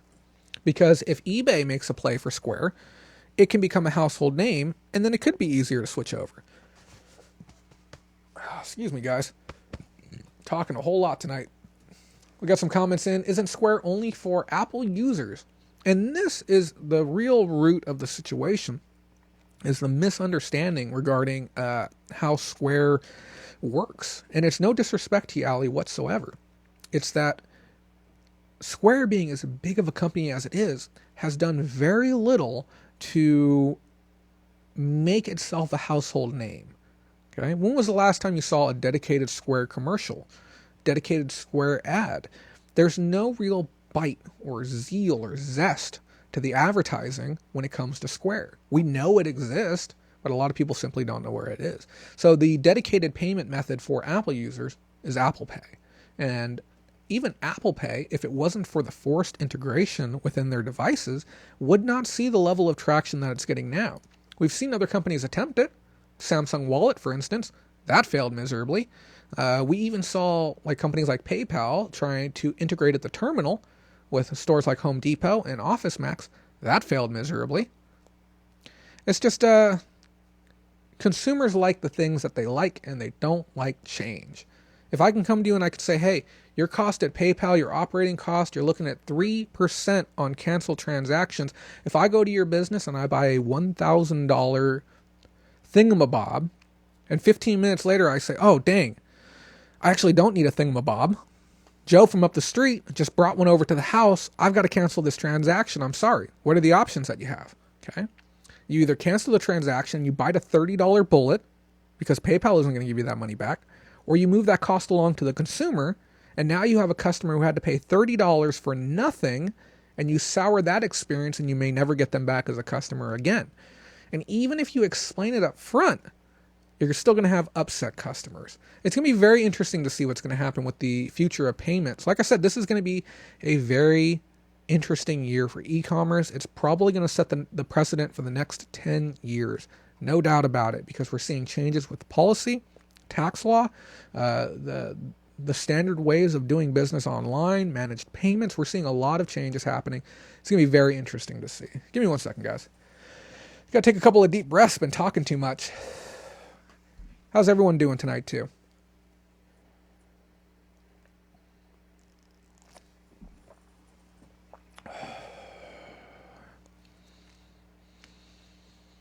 Pam says her Posh account is set up through Venmo-only payments. And yes, Allie, it's a great reason to be here. We all get fiscally smarter here together. That's the whole point of all of this. I'm going to talk a little bit slower, guys, so that way I can catch my breath just a little bit. I was going pretty hard there for the last hour. So like I said, we have some new legislation coming forward. U.S. Representative Peter DeFazio introduced bipartisan legislation to end the pre-funding mandate responsible for much of the losses reported by the Postal Service. This first provision of the H.R. 630 Postal Service Protection reads, and I quote, "Fix the immediate fiscal problem of the Postal Service by ending the pre-funding mandate, allowing the Postal Service to recover pension overpayments. The Postal Service Protection Act solves the most immediate financial problem by facing the Postal Service by eliminating the unique requirement that the Postal Service pre-fund 75 years of future retiree health benefits in just 10 years. No other agency or company in America is required to pre-fund its retiree health benefits, especially on such an aggressive schedule. Since 2007, this pre-funding mandate is responsible for about 80% of the Postal Service's financial difficulties."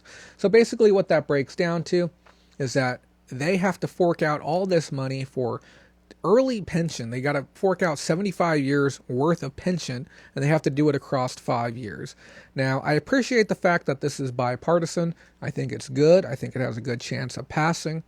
The reality is they're not going anywhere. I mean, we've had this discussion go back and forth about the idea that we may see them drop a day to recover costs, to be able to lower their operating cost year over year. But it's the big things like this that they have to fork out money, and it's because of the government oversight that's happening with the USPS. So I'm really hoping that we see those positive changes. Give me 1 minute, guys. I'm going to take a quick breather. I'm going to stand up. I'm going to walk around for a little bit. I'm feeling a little lightheaded right now. I will be back in 60 seconds.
So sorry about that pause, guys. I just needed to get up and walk around. Just talking a little bit too fast. Need to make sure I get the blood flowing again. It's just been that was a big segment to bring to you. We broke the chat again as well. I don't remember exactly what I did last time to fix that. Let me see. Testing. That might get it going. Let me see really quick. Yeah, I'm still catching my breath, guys. I was just talking a million miles an hour. Thank you, Pam, for pushing that through. I think it has something to do with the setting here on my end. I am going to be rolling slow through this next one as well. Maybe do a Pong image. That might be a nice thing to do. We'll see about that. Let me get a little more water in me too, guys.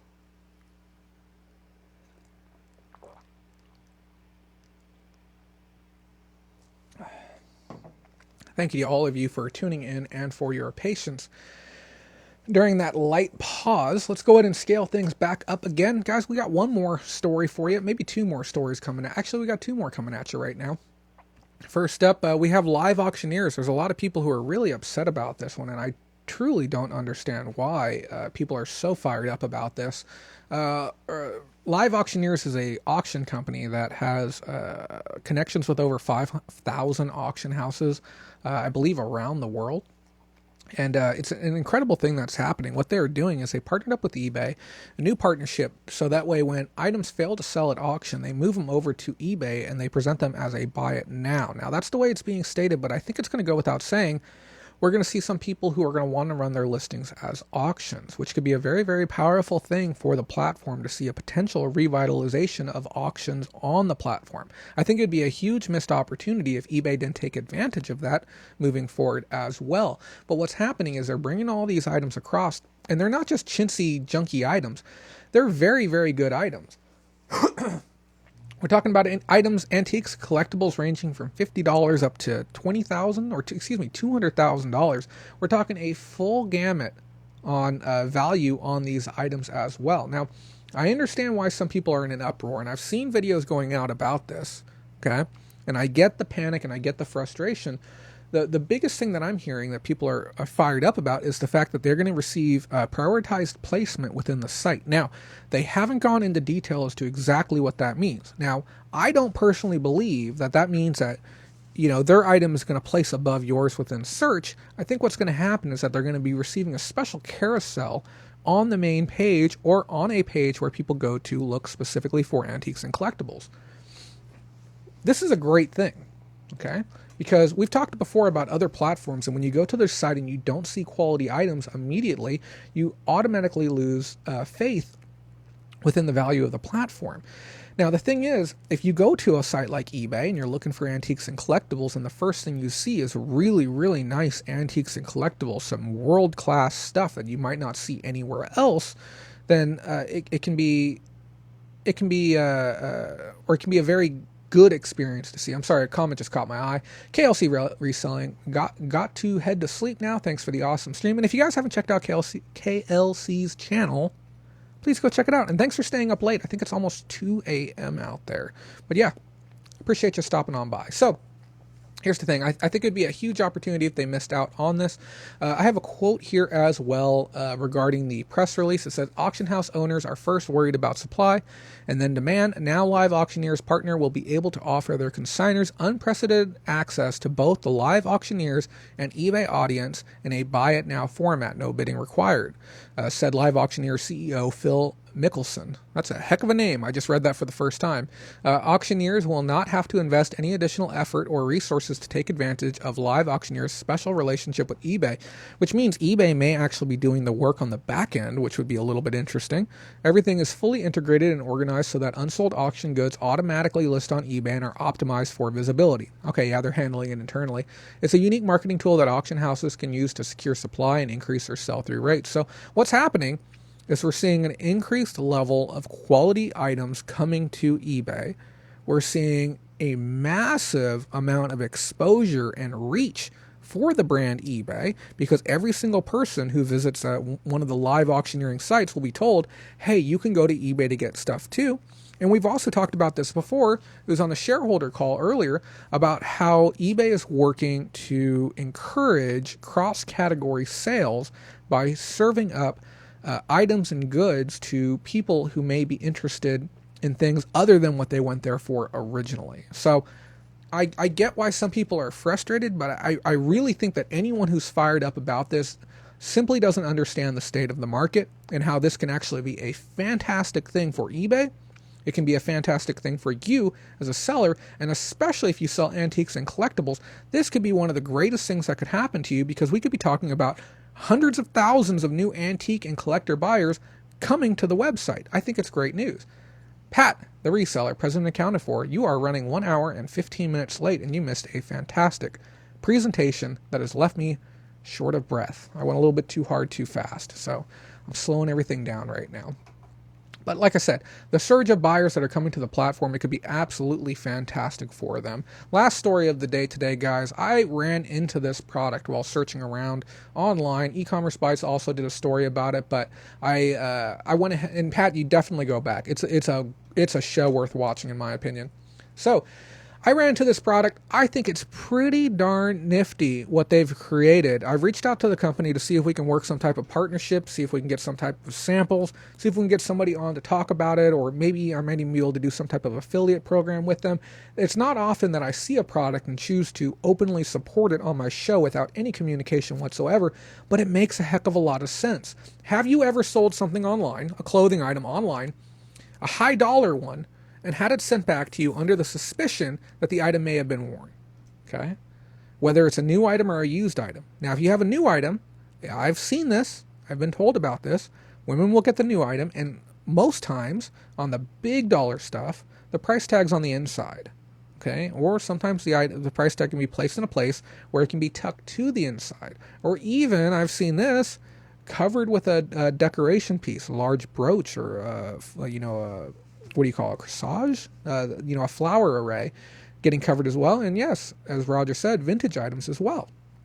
What if you made it so that way it would be embarrassing as all life to wear that item out, to wear it out in a public setting? This company, okay, what's the name of the company? 360 ID Tags has created this band that you run through your fabric, through the inside, outside. It can be through a sleeve. It can be, through the circle of a handbag, however you want to do it, which allows people to still try the item on because they want to wear it, see if it fits, but without wearing the item out into public. On top of that, okay, it creates a visible deterrent from people who do this stuff. If I had the choice to buy seller A's that has this item on there and I plan on being a scammer, or seller B's who doesn't have this on there and I plan on being a scammer, I'm going to buy seller B's. Okay. And like I said, it loops around, and they put some really smart tech into it as well. If you try and remove it, it's a fabric-based thing, so you can't cut it without it making visible, and you can't separate the adhesive without the word void showing up. So if somebody tampers it, you can prove they tampered it. Now, obviously, okay, they're going to be trying to make a play to make this some type of, if they're smart, they'll try and make this a play for a safeguard for eBay, where they'll be able to show this, and maybe, if we say acting in good faith and looking at seller history, this might be something that we could actually use as a safeguard.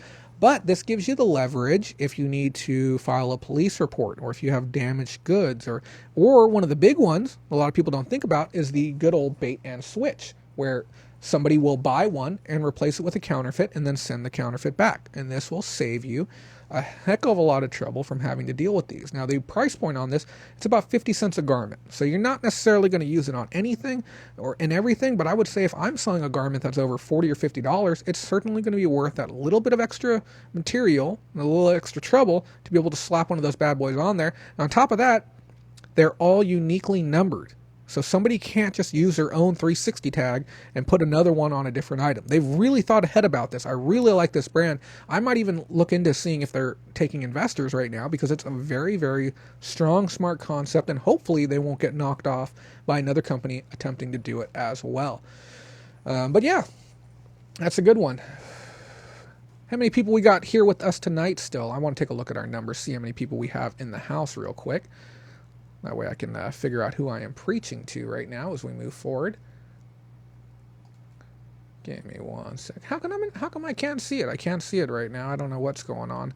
Maybe somebody in the comments will be able to see how many people we have right now. My computer isn't cooperating with me at all. Okay, guys.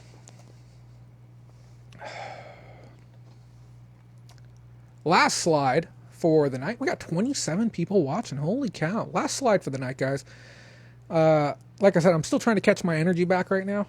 I don't know what happened. I just went a little bit too hard, too fast earlier. Okay, guys. So this week I've gotten a little bit fired up and a little bit passionate about some e-commerce myths. Those of you who don't know, we have a Facebook group, links over there someplace, and Pam will probably drop it in the comments for us. If you'd like to join our discussion, I strongly recommend you do.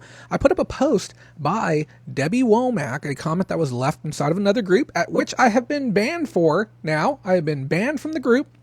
Okay, been removed. This is one of many groups that I've been removed for. And it was on the topic of myths that are being spread by gurus and trainers. Now, the thing is, I'm not going to call out other people right now, but I will call out Debbie, because Debbie felt it necessary to delete and remove my comments from the site. Now, I'm not asking anyone to go give her trouble. I'm not asking anyone to go start problems on her page or anything like that, but I do want people to understand that bad advice is more expensive than good advice. Bad advice will cost you money. It will negatively impact your business. It will negatively impact your brand. And when you start taking on board some of these myths and these ideas, and what's a myth? Putting your store in vacation mode will increase your sales. That is a myth. Okay? It uses pigeon logic. The idea that if we do this and that happens, and if we expect certain things to happen, we create this false logic within ourselves because we don't look for the opposite. We don't pay attention to the times that we don't get good sales, and we do pay attention to the times that we do, and we try and attribute a correlation between the two. Now, there are certainly things that you can do to increase your sales, and these are some of the things that I teach, the practical things that we all need to know to be able to increase your velocity. But I wanted to talk about this one more time, and I wanted to say, what is some of the craziest myths that you've heard? Because I've heard a lot of nonsense myths out there. And we're going to be creating a video that's coming out this Wednesday. It's going to be a funny video. It's going to be a highly edited video that's going to touch base on a lot of these myths. And I want to hear from you guys, what other myths do you think are out there? Okay, and what other verified tips do you have for boosting sales? And what is the worst piece of advice you've ever heard a guru give? I heard some guru the other day, some special person saying you absolutely have to do promoted listings at 3%. Why? Why do you have to do that? Because it worked for you, maybe on a short scale term, on a very small sample size, and you didn't understand the market? Because here's the thing, okay? Anything that you do on your end over the last 3 months has no bearing on eBay compared to the market as a whole, okay? eBay reduced their ad spend by like 80% over the last 3 months, okay? If your sales are up or down, that's a variable you do not control. So how valid can you really say that your information is? The only things we can really look at are the things that we can prove, the things that we can verify, and we can go back to. Why can we verify certain things? Because maybe it's in the terms of services, okay? Maybe because the logic behind it tells us that it has to be true. Doing a promoted listing at 1% increases your impressions on the site. It's a very small price to pay to potentially increase your sales. It's a price you don't even pay unless you increase your sales. But why is 2% better than 1? Why is 3% better than 1?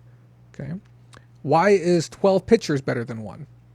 Why is filling your title full of random keywords better than not doing it otherwise? Okay. I've seen some people say you absolutely have to have 12 pictures. That's going to increase your rank. Prove it. Okay. Or you absolutely have to use every character you have available in your title because it's the best thing to do. Prove it. And this is what I'm talking about. So I want to know what you guys think. I want to hear some of your crazy myths. I'm going to work on putting together that video, getting it out by this Wednesday, because I think it needs to be talked about. I think people need to understand that there's a lot of bad advice out there. And if you start conducting your business that way, using bad advice, you won't be able to get smarter. You will put yourself in this position where you'll say, no, this is the way that this is. And, cool that works for you, but this is what I'm doing. This works for me. It doesn't actually work for you. You may think it works for you, but it doesn't actually work for you. And then you can't get smarter. You can't grow as a seller. We have to stick with the things that we can verify, the things that we know are true. And then last up, guys, as far as little news bits, Somebody brought to my attention that eBay has been at it again, removing good till canceled listings. And this is another one of those things I argued with somebody about, and I try not to get into these arguments because a lot of times people don't want to change their ways. And you're here today because you are willing to change your ways if you happen to be wrong. And I commend you on that. Okay. eBay does pull listings off the site, okay? And they'll tell you that they do it. It's been in the terms of service since, 2016, 2017. And somebody put up a comment because they just recently found it. They found that on the site within the terms of service, saying that if a listing is more than a year old, that they may remove it off the site if it doesn't have any velocity. Great. That's fantastic. And they said this is just a way for eBay to be able to make more money. How? How do they make more money by taking your item off the site? Like, now here's the thing. They technically make more money, but they're not getting it from you, okay? They're not making more off you by removing it, you not paying those listing fees, and you having a 0% chance of selling it, so them not collecting final value fees. They took your listing off the site because you had a really bad listing. Either it was an item that nobody wanted, it was priced far too high, or it just didn't look good. Thank you, eBay, for taking that crummy listing off the site. Because guess what? My listing looks better now.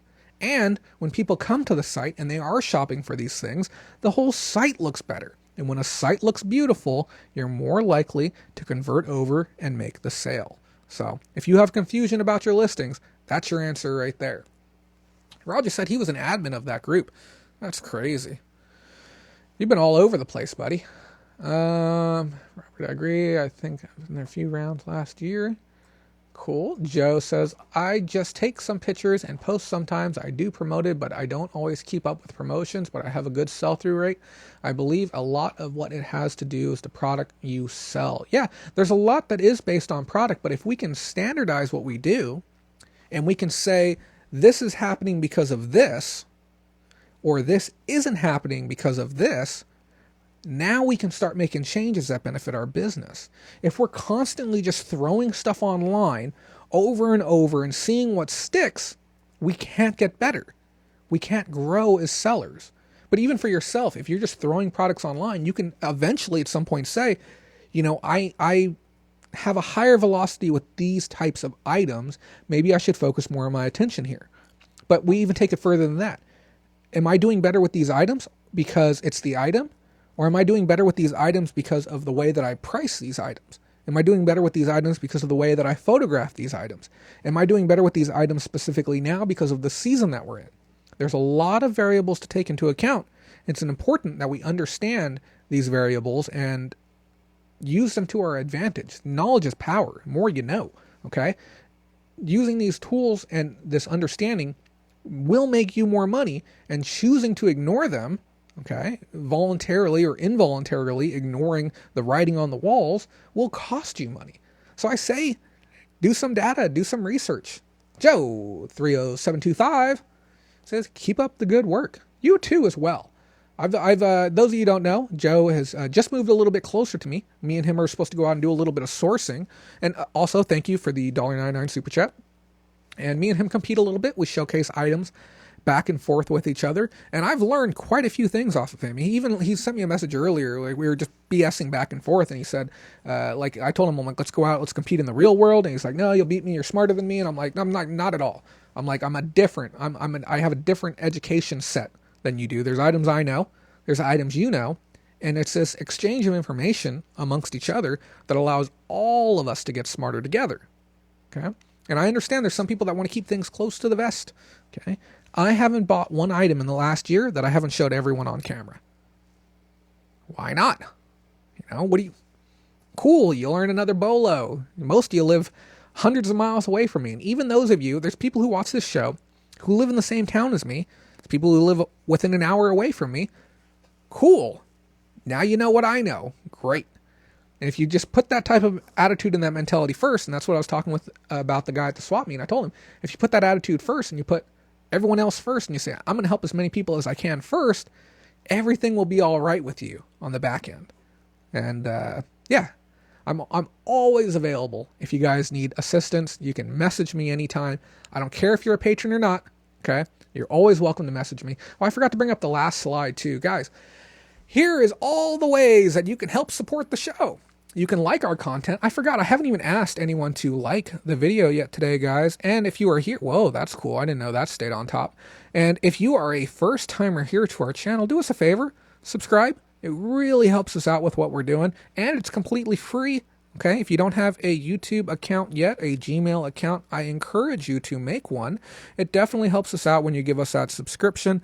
Allows our numbers to grow. It allows YouTube to serve up our content a little bit more. It helps us out an absolute ton. Now, if you don't want to do either one of those things, here's some free stuff that you can do too.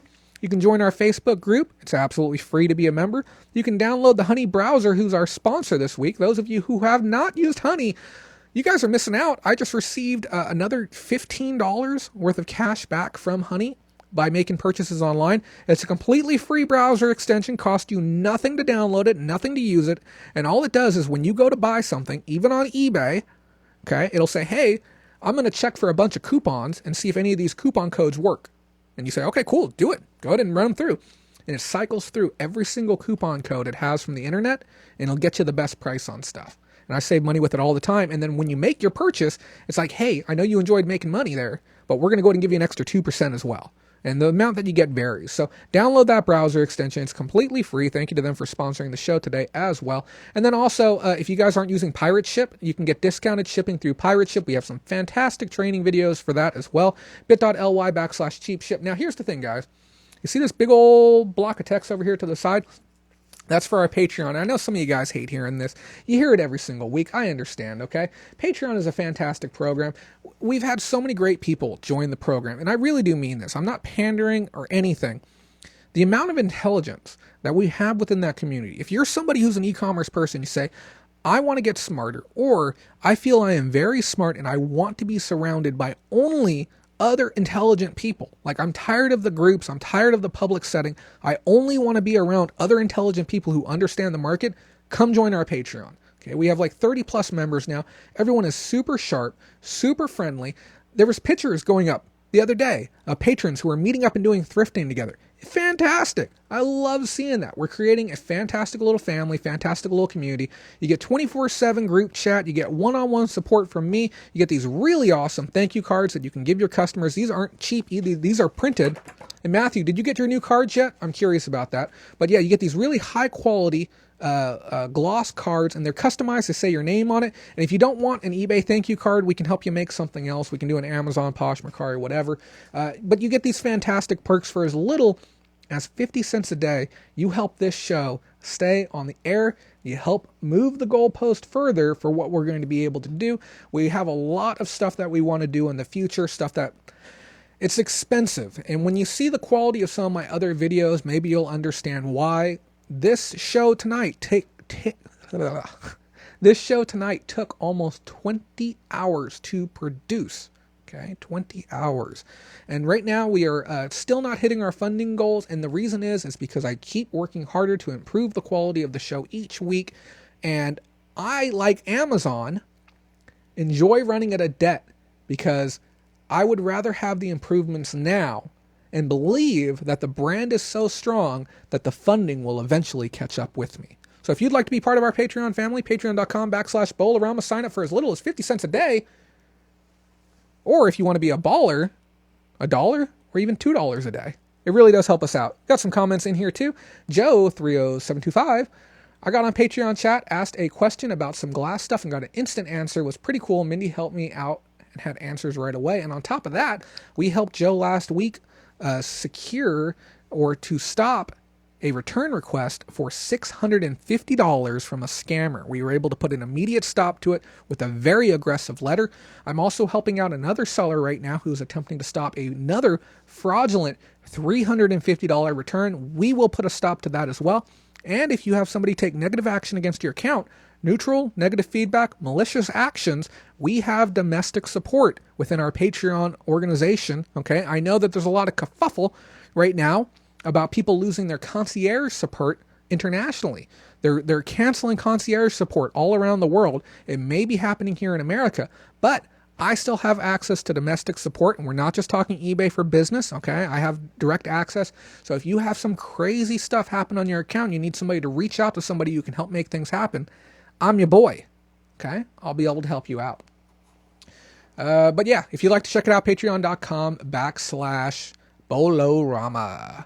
Thank you to everyone for your support on Patreon as well. All of our patrons for making this show possible. Again, an extended thank you to Pam, Matthew, Pamela, Ashley, Anna and Joe, Allie, and Lee James, our newest top tier patron. And again, a special thank you to Kim for coming on board as a patron as well. I do hope that you all stick around and continue to enjoy the fun. We got about another half hour to go here tonight. Matthew Easton says, no, I have not got my card yet, probably tomorrow. I look forward to seeing him. We designed something very custom for Matthew. Matthew, if those of you who weren't here last week, donated $100 to our super chat goal, and I decided to give him a little bit of one-on-one graphic design time as a thank you. And it wasn't pre-planned or anything. I told him like, hey, let me help you out with your future endeavors, okay, as just a back end thank you. I always tell people, support those who support you. If you have people in your life who aren't supporting your endeavors, it may be best to expel them from your life. So guys, I picked up some items this week. I don't know who's excited about seeing some items, but I got items to show you. Some pretty cool stuff. Some odd stuff. I think I might start with a little bit of the vanilla stuff first and move forward. Also, again, I do want to thank everyone who's given a super chat tonight. Those of you who don't know, we are raising money for eBay Open. We're going to be providing 3 full days of extended coverage. We'll be going live over 15 times. Every single time there's a presentation, this guy is going to be going live after with all the details and specifics about everything you need to know. We will also be doing late evening streams. Hopefully, if I haven't upset everyone within the reseller community by then, I will have some guests to come join me. And if not, it'll just be me, because that's okay. So let's take a look at some of the items that I got. Pat says, my store is 100% positive feedback only because I confronted eBay with 2 negatives that were left by, let's say, challenging buyers. Even more possibly challenged buyers. You know, there's some people looking to start some problems.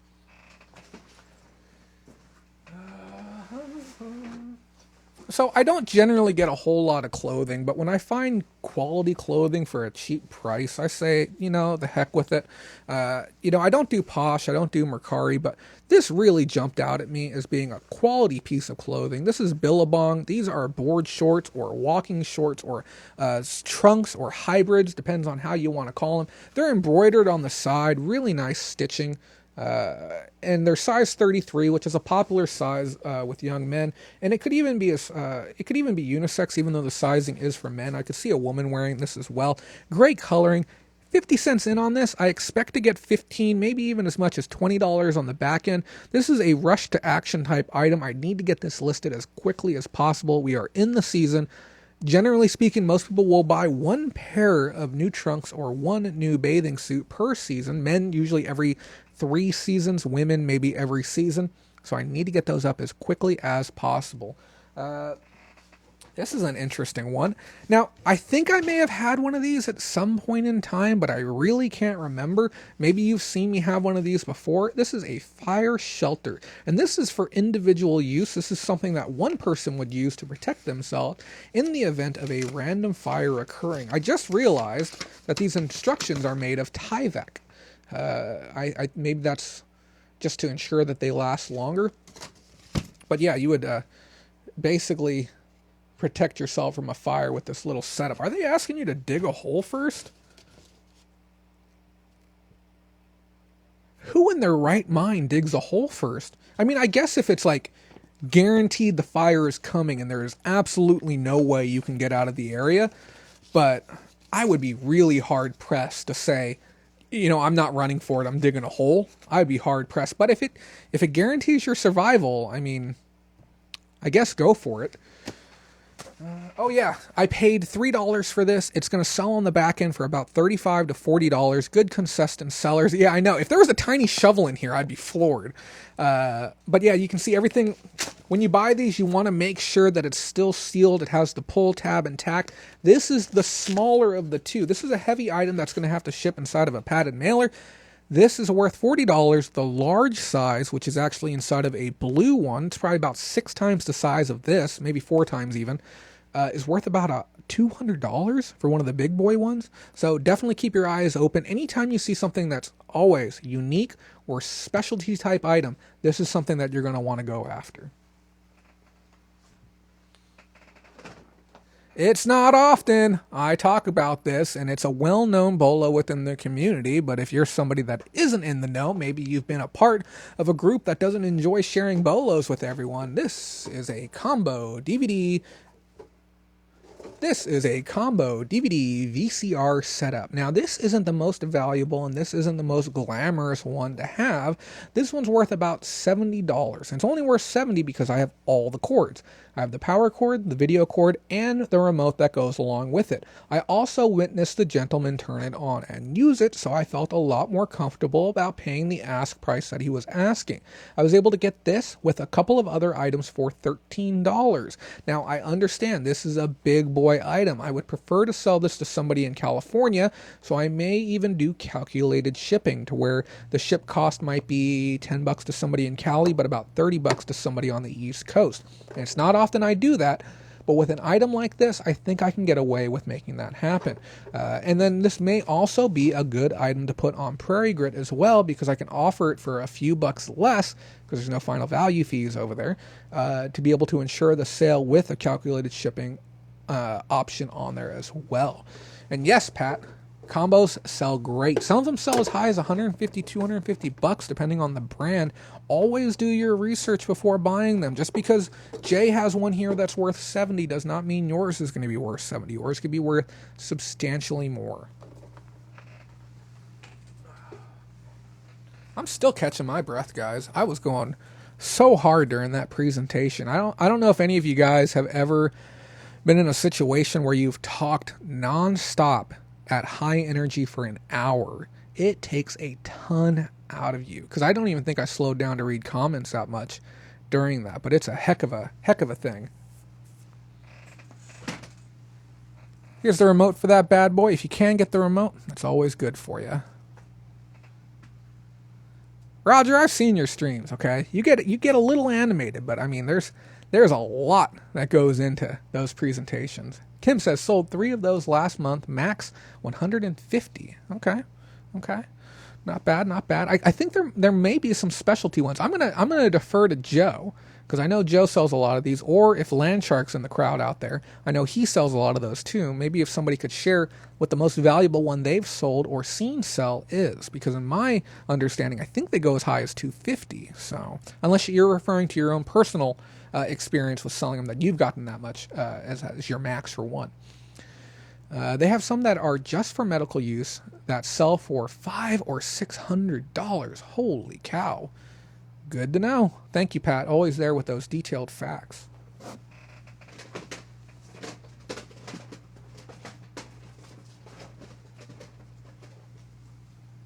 I got these.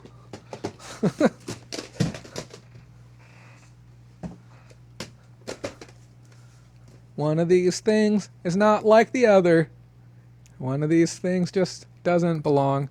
So I got these Maxell premium grade T160 VHS tapes. These are blanks, brand new in the shrink. Fantastic rank on Amazon, about 53.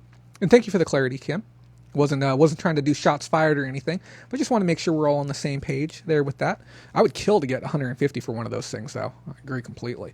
But yeah, so $9.48 sale price, $4.48 take home on Amazon, rank of about 53, I believe, was where I checked it at. I went over to the pile that she had, a female at a yard sale, sitting there like this, and I walked over. I said, "Hey, how much are these?" She's like, $1. I'm like, "For the stack?" She's like, "Sure." And I'm like, awesome. So I picked these up for $1, and as I was wandering around, I saw a massive stack of VHSs, and I'll be honest with you, most people who are selling VHSs are happy to get rid of them. They don't expect to get much money on them, and I looked through all of them, and I was looking for something that I would be interested in watching again, and I said, "Hey, I just got a VCR DVD combo, and I'd love to be able to get something to test it on. Will you throw this movie in at $1 with everything?" She's like, "Yeah, sure, go ahead and take it." Great. So I will be watching Romeo and Juliet, Maybe I'll stream it on Facebook. I can't stream it on YouTube, but maybe I'll stream it on Facebook if you would like to join me for a private screening on a horribly tiny TV, or if I can hook it up to a computer or something. We'll watch some Romeo and Juliet, the modern version, together. But it's been, I don't know, 15 years since I've seen it, and I wouldn't mind watching it another time. Hopefully it's the right movie in there.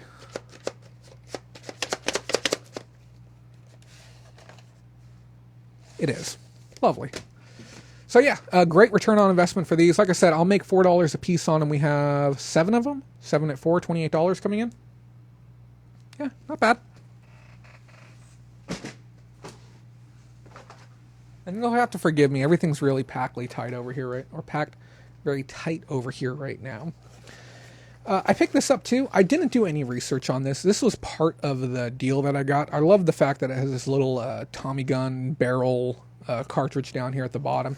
It came with some other tagging devices as well. This is for inventory management or binding or something of that effect. I'm assuming that this is going to be a $15 to $20 setup. It feels a little cheap. Maybe it might be a hair under, but I don't see it being much under. I picked this up with the VCR.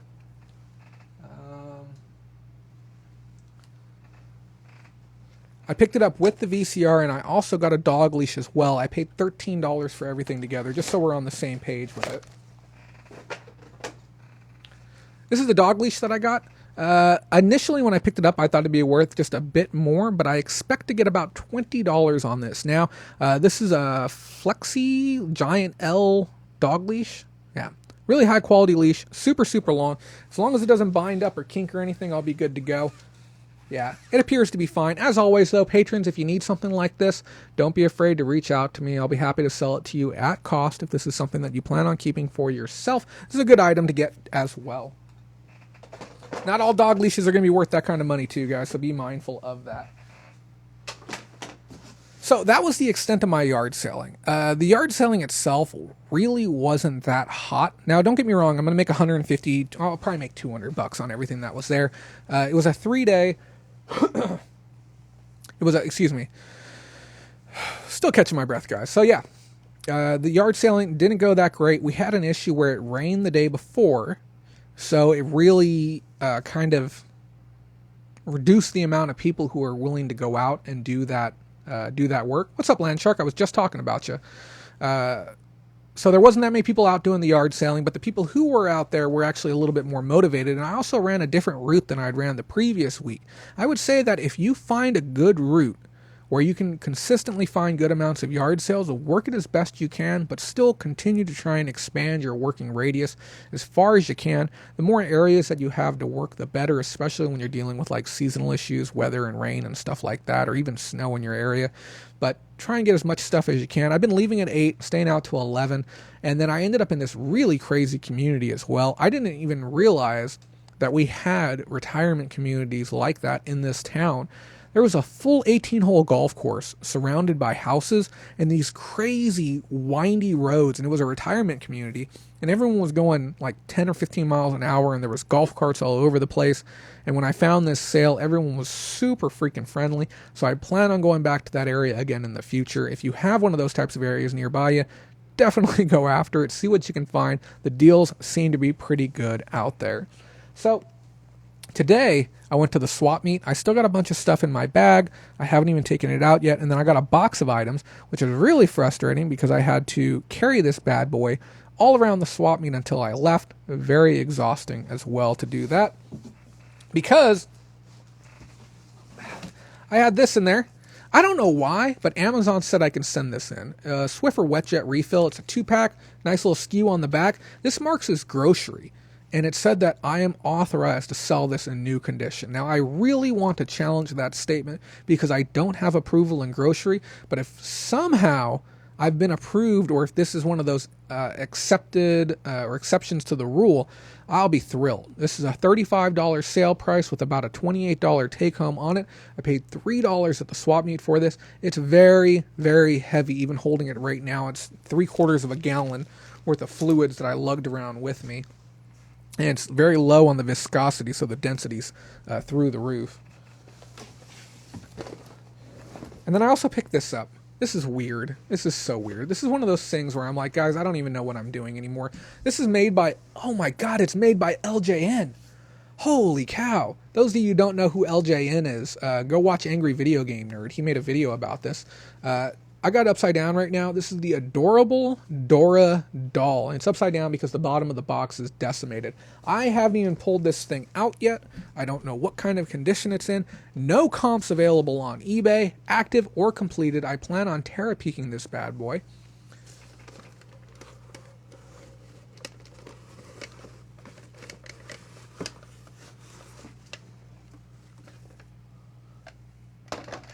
So it has a jack on the side to be able to plug in a microphone.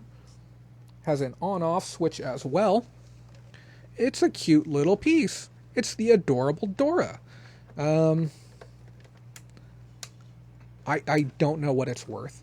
It's cool that I have the box with it. I know the LJN fanboys are going to be a little bit blown away by this piece. And the price tags, it's actually, I think it's a KB Toys is the orange tag. Let me check. Oh, you are right. Excuse me. It is a Toys R Us orange tag on there.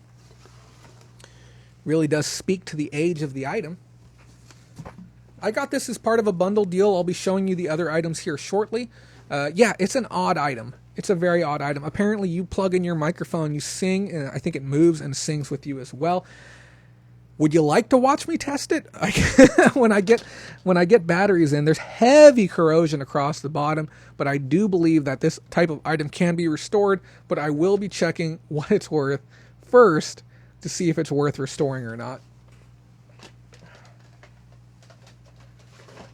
I know what you're thinking. Like, Jay, how cheap did you have to get that for you to actually buy it? I did some no negotiation buying today. People were giving me some pretty decent prices that I didn't feel like I had the need to push back on. So I've been accepting people's opening prices to try and build good faith today, which I think worked out pretty well for me. And I think it's planting those positive seeds for the following week. I picked up a few other things at that swap meet. I picked up a neon sign creator, and I plan on making this and putting it maybe somewhere back here on the wall. I don't know if it's going to say hype. You can make it say whatever you want to make. You throw some batteries in. I may use it. I may just sell it online. It's worth a tenner online. I also picked up a PlayStation Move controller. Oh, and I bought that for $1, just because I may use it. If nothing else, I may spiral something up. I have no clue. Another PlayStation 3 Move controller. Wow, this thing feels a little light. But I'll plug it in, I'll get it tested. These are moving on the upward trajectory because of VR, people using VR on PlayStation. So I think these are around $25 again, which is nuts, seeing as how old they are. And that's a good idea, Roger. I may do that, use my signature with that. I picked up a bunch of Pokemon cards. I, with all due respect, do not have the time to teach about Pokemon singles right now, but at $2 I felt pretty decent about buying them, and if I can't do anything with them, I'll give them away to some kid. And we are down to the backpack of goods. I don't remember what I put in here. Like I said, this is all from today. So that guy that I bought that dancing doll from, I also got this. I believe it's a Cabbage Patch Bank. It has some of the exterior packaging. I don't think it's ever been taken off the bind there. And I'm going to show you another one. It says, I can't even read that. Star Roxer? I have no clue. I think it's part of the Cabbage Patch family. Look at how cute and chubby that thing is. And it's a bank. Super cute. I got both of these with the singing girl. I also got both of these. These are some Young Jedi Star Wars trading cards, brand new in the plastic. Didn't look these up. Another Young Jedi booster box. Didn't look these up. And a brand new Pocahontas toy, Sleep and Eat Percy, which I think I've sold one of these before. I want to say it's a $20 piece. Again, did not look it up. I'll scan it right now, and there's, again, that iconic Toys R Us price tag. We all know the orange tag is Toys R Us. Okay, come on, guys. I did okay today. We got a few more items coming up. We have my biggest item of the day, which I haven't even gotten to yet. It says slow moving ASIN, new price $17.73. That may even be my item. Take home price $10.80. So all of that stuff that I bought from him, I paid $10 for. Didn't even negotiate with the guy, and then I ended up helping him sell a lamp for $15 that he wanted 10 on, because he's like, I was telling him he had the lamp. There was a beautiful lamp made in Italy. I was interested in it, but I have too many decor pieces already. And I told him, because the guy walked up, and I'm like, how much are you trying to get on that thing? Because he was trying to figure out the negotiation process on it. And he said, I don't know, like $10. I'm like, dude, you can get way more than that. He's like, show me.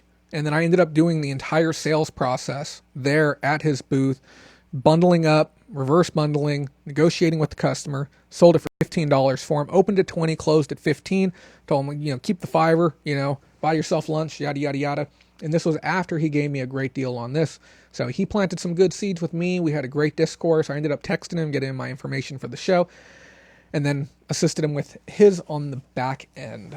Matthew Easton says, Cabbage Patch and Jedi, that's sweet. Yeah, and Matthew, if this is something that you're interested in for your store, I might be willing to short sell them to you, at a good price. I don't even know what they're worth.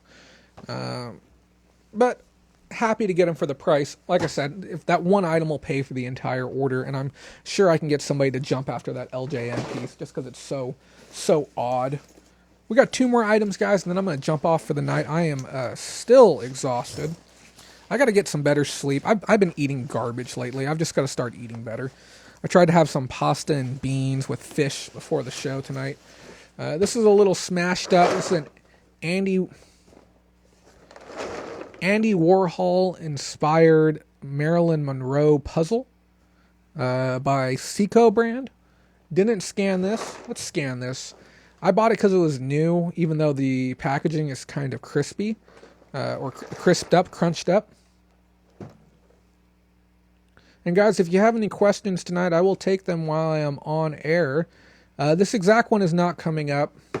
Let's see if eBay can do better. Andy Warhol, Marilyn Monroe puzzle.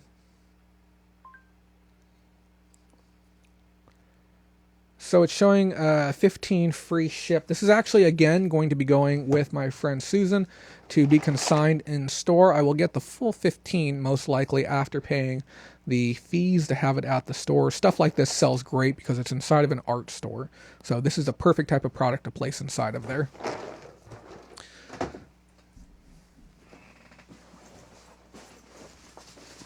Last item of the night. Little bit of a surprise for me.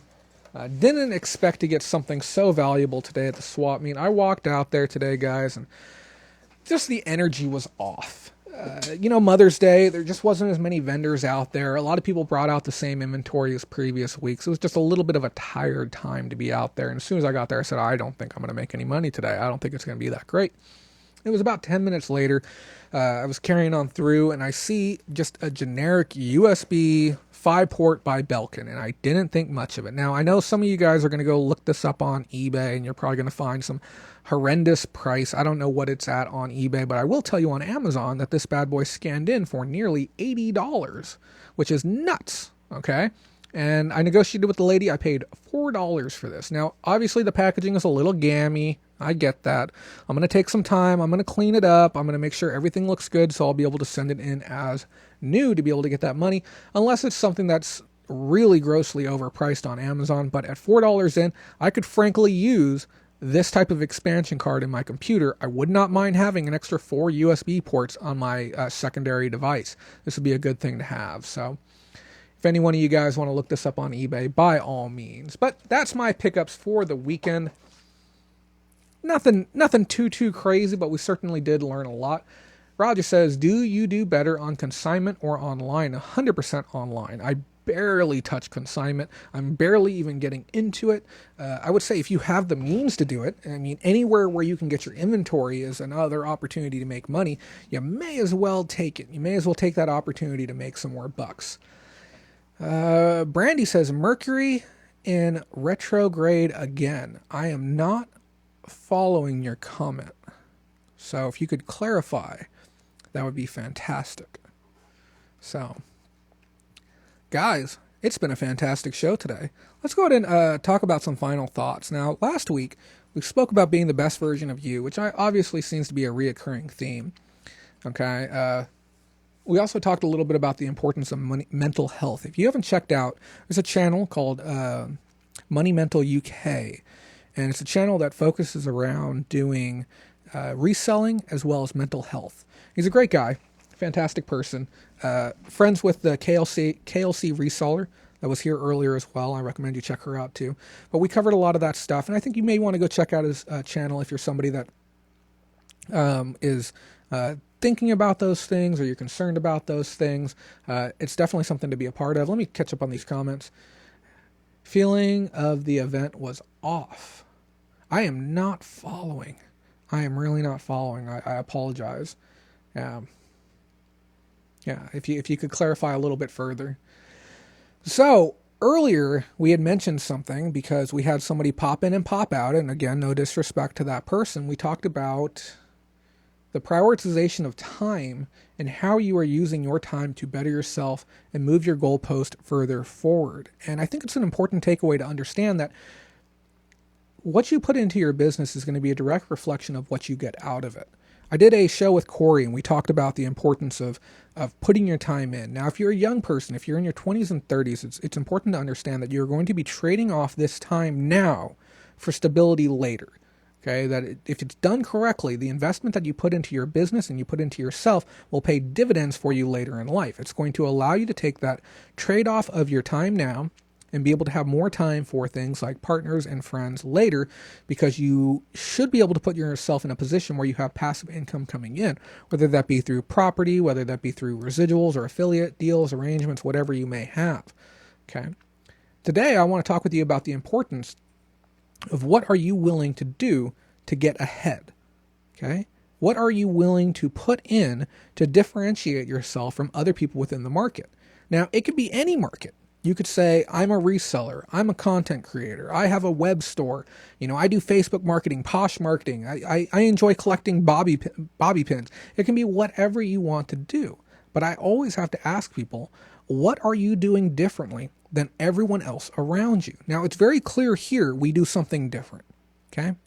And this isn't a slight at any other channel, but we do things differently. And I think that's part of the appeal of the brand. And that every brand should have some form of brand identity, even if your brand is you, which in my case it somewhat is, or if your brand is a public brand. It's important that you have brand identity and that you do something to differentiate yourself from the market. Because again, as we talked about earlier, we talked about applicable changes that you can do to further yourself along. And part of that is being unique and being special and understanding what makes the things that you do now work, and being able to capitalize on those things over your competitors. Now, you can use the word competitors, you can say partners within the industry, or partners within the category, but at the end of the day, we all have our own self-interest in furthering our own personal goalposts along in a perfect world, making life easier for us later. If you do as everyone else does, you do the same thing that they do, but you expect more, that's what we call entitlement. If you do the same thing as everyone else and you end up receiving less, I promise you're doing something wrong through the process. But if you're willing to try and first understand how a specific field works and not reinvent the wheel, say, I'm simply going to roll the same wheel that I've watched other people before me roll. If you're in that position now and you're watching me and you're like, Jay, you're doing something, you're making this easy. I went and sourced for 6 hours. Not even 6 hours, 2 hours at the swap meet, 3 hours yard selling, 5 hours sourcing. I plan on spending no more than 3 hours on the back end, listing, packing, shipping, taxes, whatever might be entailed with these items. And I will make over $500 or $600 on these items that I've shown you today. And I don't consider it a hard process. So you could be in that point right now where you're saying, Jay, I just want to do the same exact thing you're doing. And that is a fantastic place to be. Now, when you get to that point, though, you have to ask yourself, what am I going to do to further the goalpost? Now, again, we talked about complacency before, but this is a really important one because this time we're talking about changing the paradigm and actually coming up with an original thought. And for some people, it may be the first time in business you said, what am I really going to do that is different? And how much risk am I willing to take on? When I first started doing this, it cost $5,000 to get everything that I needed to really be able to move forward. Like a $1,200 laptop. And I know that seems egregious, but I needed a Mac so that way I could use Final Cut, which is the best way to edit multicam footage, and it would pay for itself down the line. And the software was like $300, and we have all our other equipment. And I said, I'm going to take a great risk because I know that if I invest in the infrastructure early and I increase the overall look of everything, it's going to further me along. And I said, I'm going to create a OBS overlay. And I'm not going to hire an artist or a graphics person. I'm going to create everything myself so that way I can reduce cost and I can have full control over the final product that I put out. What are you doing within your business where you can say you're being unique? We put out videos and we talked about how you can create your own ads so that way you can generate customers within your own market and capitalize on what's already there and what you're already doing. And I know some of you have looked at that and said, oh, I'll get to that. That's a gem. If no one else within your market is creating beautiful, high-res graphics to try and capture customers, okay, you're passing up on thousands of dollars a month right now. And I'm literally sitting here saying, here's everything you need to know so that you can make thousands of dollars more each month. And a lot of you are saying, well, Game of Thrones is on tonight. That's what I'm going to do. Game of Thrones is on. So I'm going to have to get to it on Never. And I'm not saying you got to give up Game of Thrones, okay? But just be mindful of what you're doing with your hours now. I do my best not to consume content that carries no value for me. I strongly recommend you go watch Scott Galloway from L2 Inc. And you can just type in Scott Galloway or L2 Inc. on YouTube, go to videos, search by the most popular ones. He has some fantastic presentations that really help people understand the exchange of time for money and money for happiness, and understanding the paradigm between the three of them. Because when you realize that you could do more now to have more happiness later rather than sacrificing, some progress now in exchange for short-term happiness, it really allows you to become efficient in what you're doing and make those far off in the distant goals that are 10, 20 years down the line. If you're saying, I plan on paying off my house in 30 years, you're probably not investing enough into your future now. You could be investing more into your future now. Has anyone told you that if you pay an extra $100 a month towards your principal amount on your mortgage, you can be done with it 5 to 7 years earlier? Okay? People don't think that way. People don't plan ahead. We talk a lot about finance, and we talk about the future of these companies. And we can sit here and we can say, yeah, that company's really screwing up. Or yeah, that company is doing really well. But it's important that we look inward at our own company and ask ourselves, what are we doing to increase our brand's value and our brand's ability to generate revenue? I guarantee you there's a simpler way of doing business. And you may be too stubborn to start doing it, and it may be a hard pill to swallow, but be mindful of how you invest your time. It will either pay dividends or it will be thrown away. That's everything for today, guys. This has been the Sunday Reseller Roundup for May 12th. Those of you who don't know, fun little fact, I change the outro every single week. We update it a little bit more, and today's outro is version 3 of 10. Once we get to number 10, we will create a brand new outro. Again, I want to thank every single person who helped support the show. Those of you who came in late, I strongly suggest you go back and watch the beginning of the show. We had a fantastic and fun one tonight. If you enjoy this show, please consider supporting us at patreon.com/BOLO. It really, truly does help, and it allows me to create the quality of content that I want to make without worrying about the money that I am losing. Please help us reach our goal of $4,000 a month through Patreon. I think we are just barely breaking the $500 mark right now. But when we get there, we will have a full-fledged studio. We will have an editor and a producer, which will make my life easier. And I can focus on just doing the show and not sitting in this chair 7 hours beforehand trying to get everything ready. Again, guys, thank you so much for being here. Happy Mother's Day to all the mothers that are out there as well. And thank you to all our Patreons who do help support the show and everyone who took the time to be here tonight. Guys, don't forget this. If you don't make that money, someone else will. I'll see you next Sunday. Man, oh man, was that a heck of a show that we just had. And I know what you're probably thinking. You're like, Jay, you were just here a second ago. You said you were going to roll the outro, and we're still talking. Why are we still talking if you said you were going to do the outro?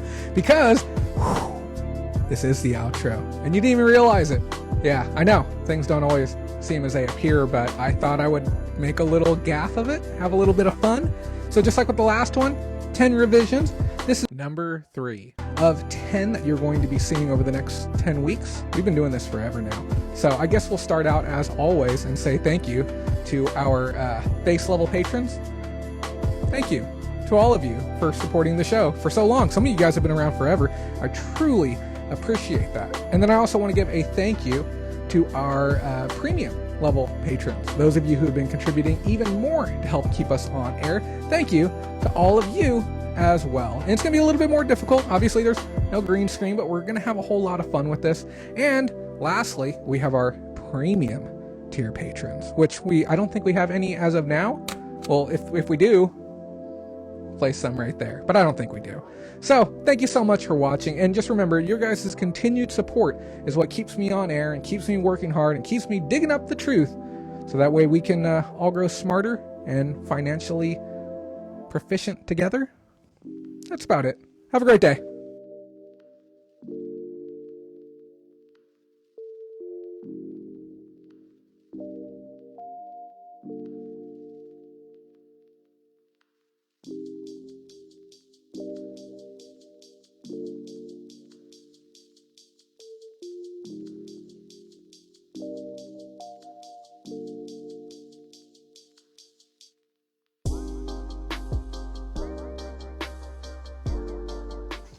Hey guys, I'm back again.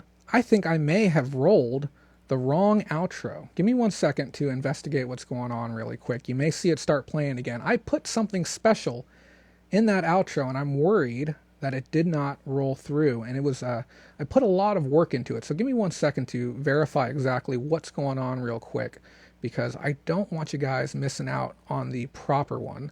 And it may not have rendered correctly, but I'm going to double check really quick. Give me 1 moment.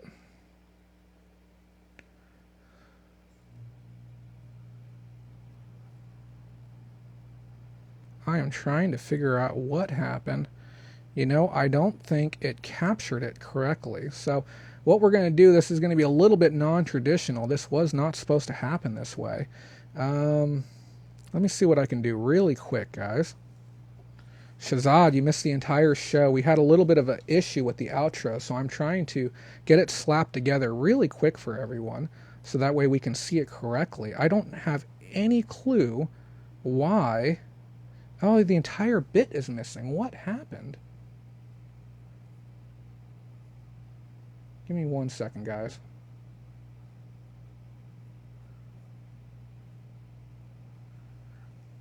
Okay, give me 1 moment. I'm going to create a file really quick, okay?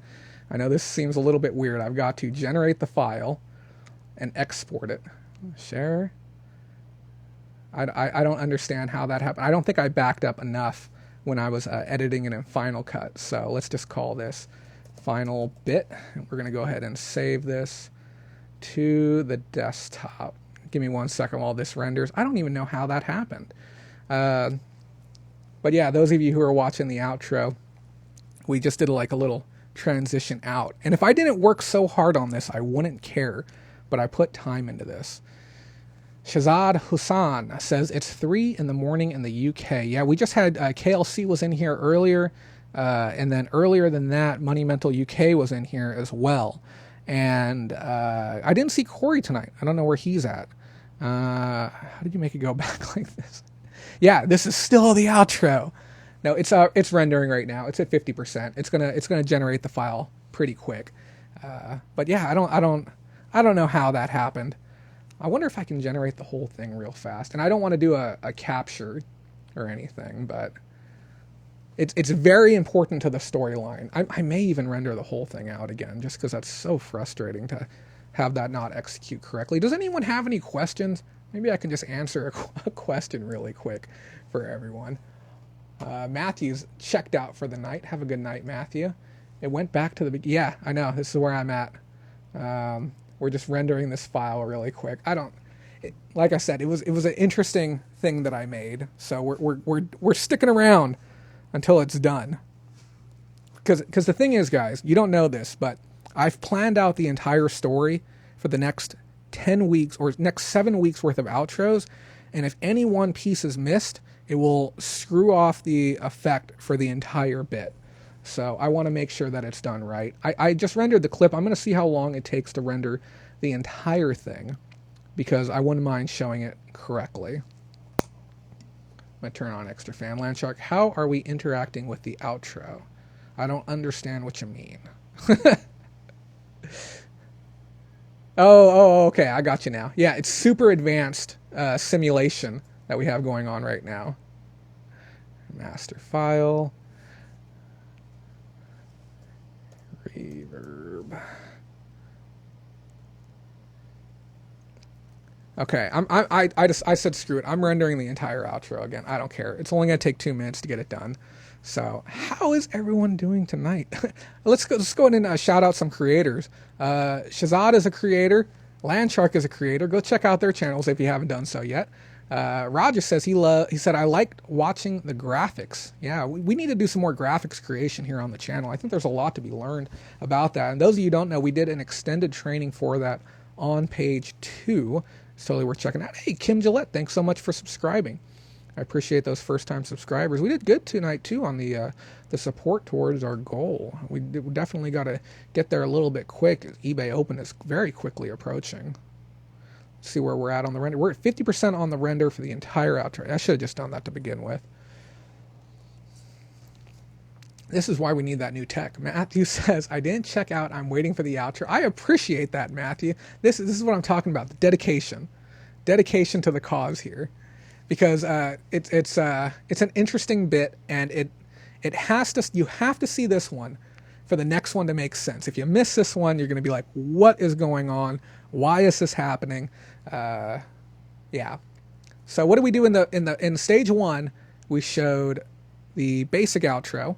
Stage 2, we show the extended camera angles, and the outro or the extended camera angles showcased all the different positions that the robots were in, which was important towards the storyline.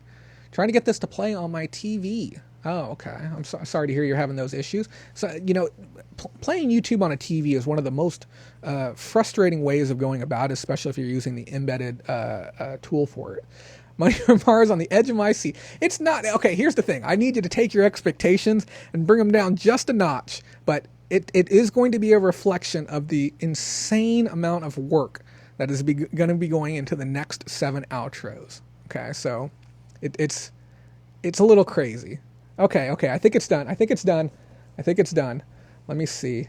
I'm going to... Let me locate the file really quick. Make sure we have this right.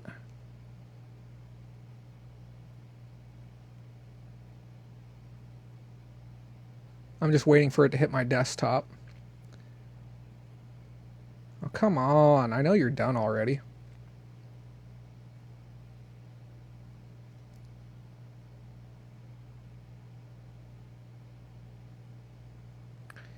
Give me 1 second. Where the heck did it save it to?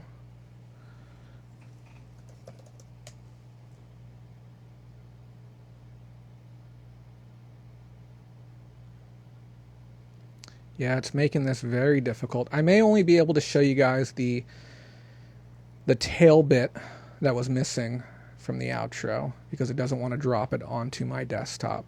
This is another one of the many joys of owning a Mac, is that sometimes it will just do stupid stuff like this. I'm going to try closing Final Cut and then reopening it. I was literally rendering it in the background.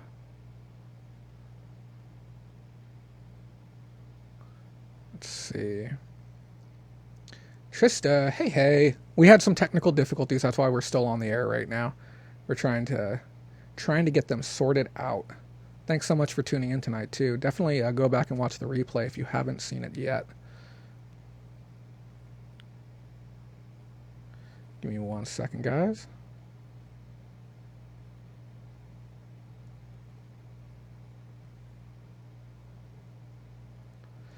Yeah, I can't show the whole thing. I don't know what's going on. I'm just going to, it's going to start and then I'm just going to drop it in. I think that's what's going to happen. I don't know. I have no clue. Oh, there it is. It just showed up. Okay.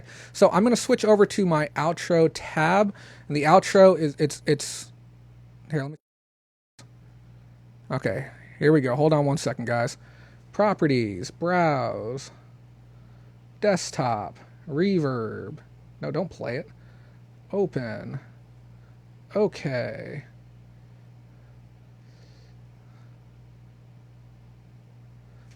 I think we got it working. Thank you, guys. Man, oh man, was that a heck of a show that we just had. And I know what you're probably thinking. You're like, Jay, you were just here a second ago. You said you were going to roll the outro and we're still talking. Why are we still talking if you said you were going to do the outro? Because this is the outro and you didn't even realize it. Yeah, I know things don't always seem as they appear, but I thought I would make a little gaff of it, have a little bit of fun.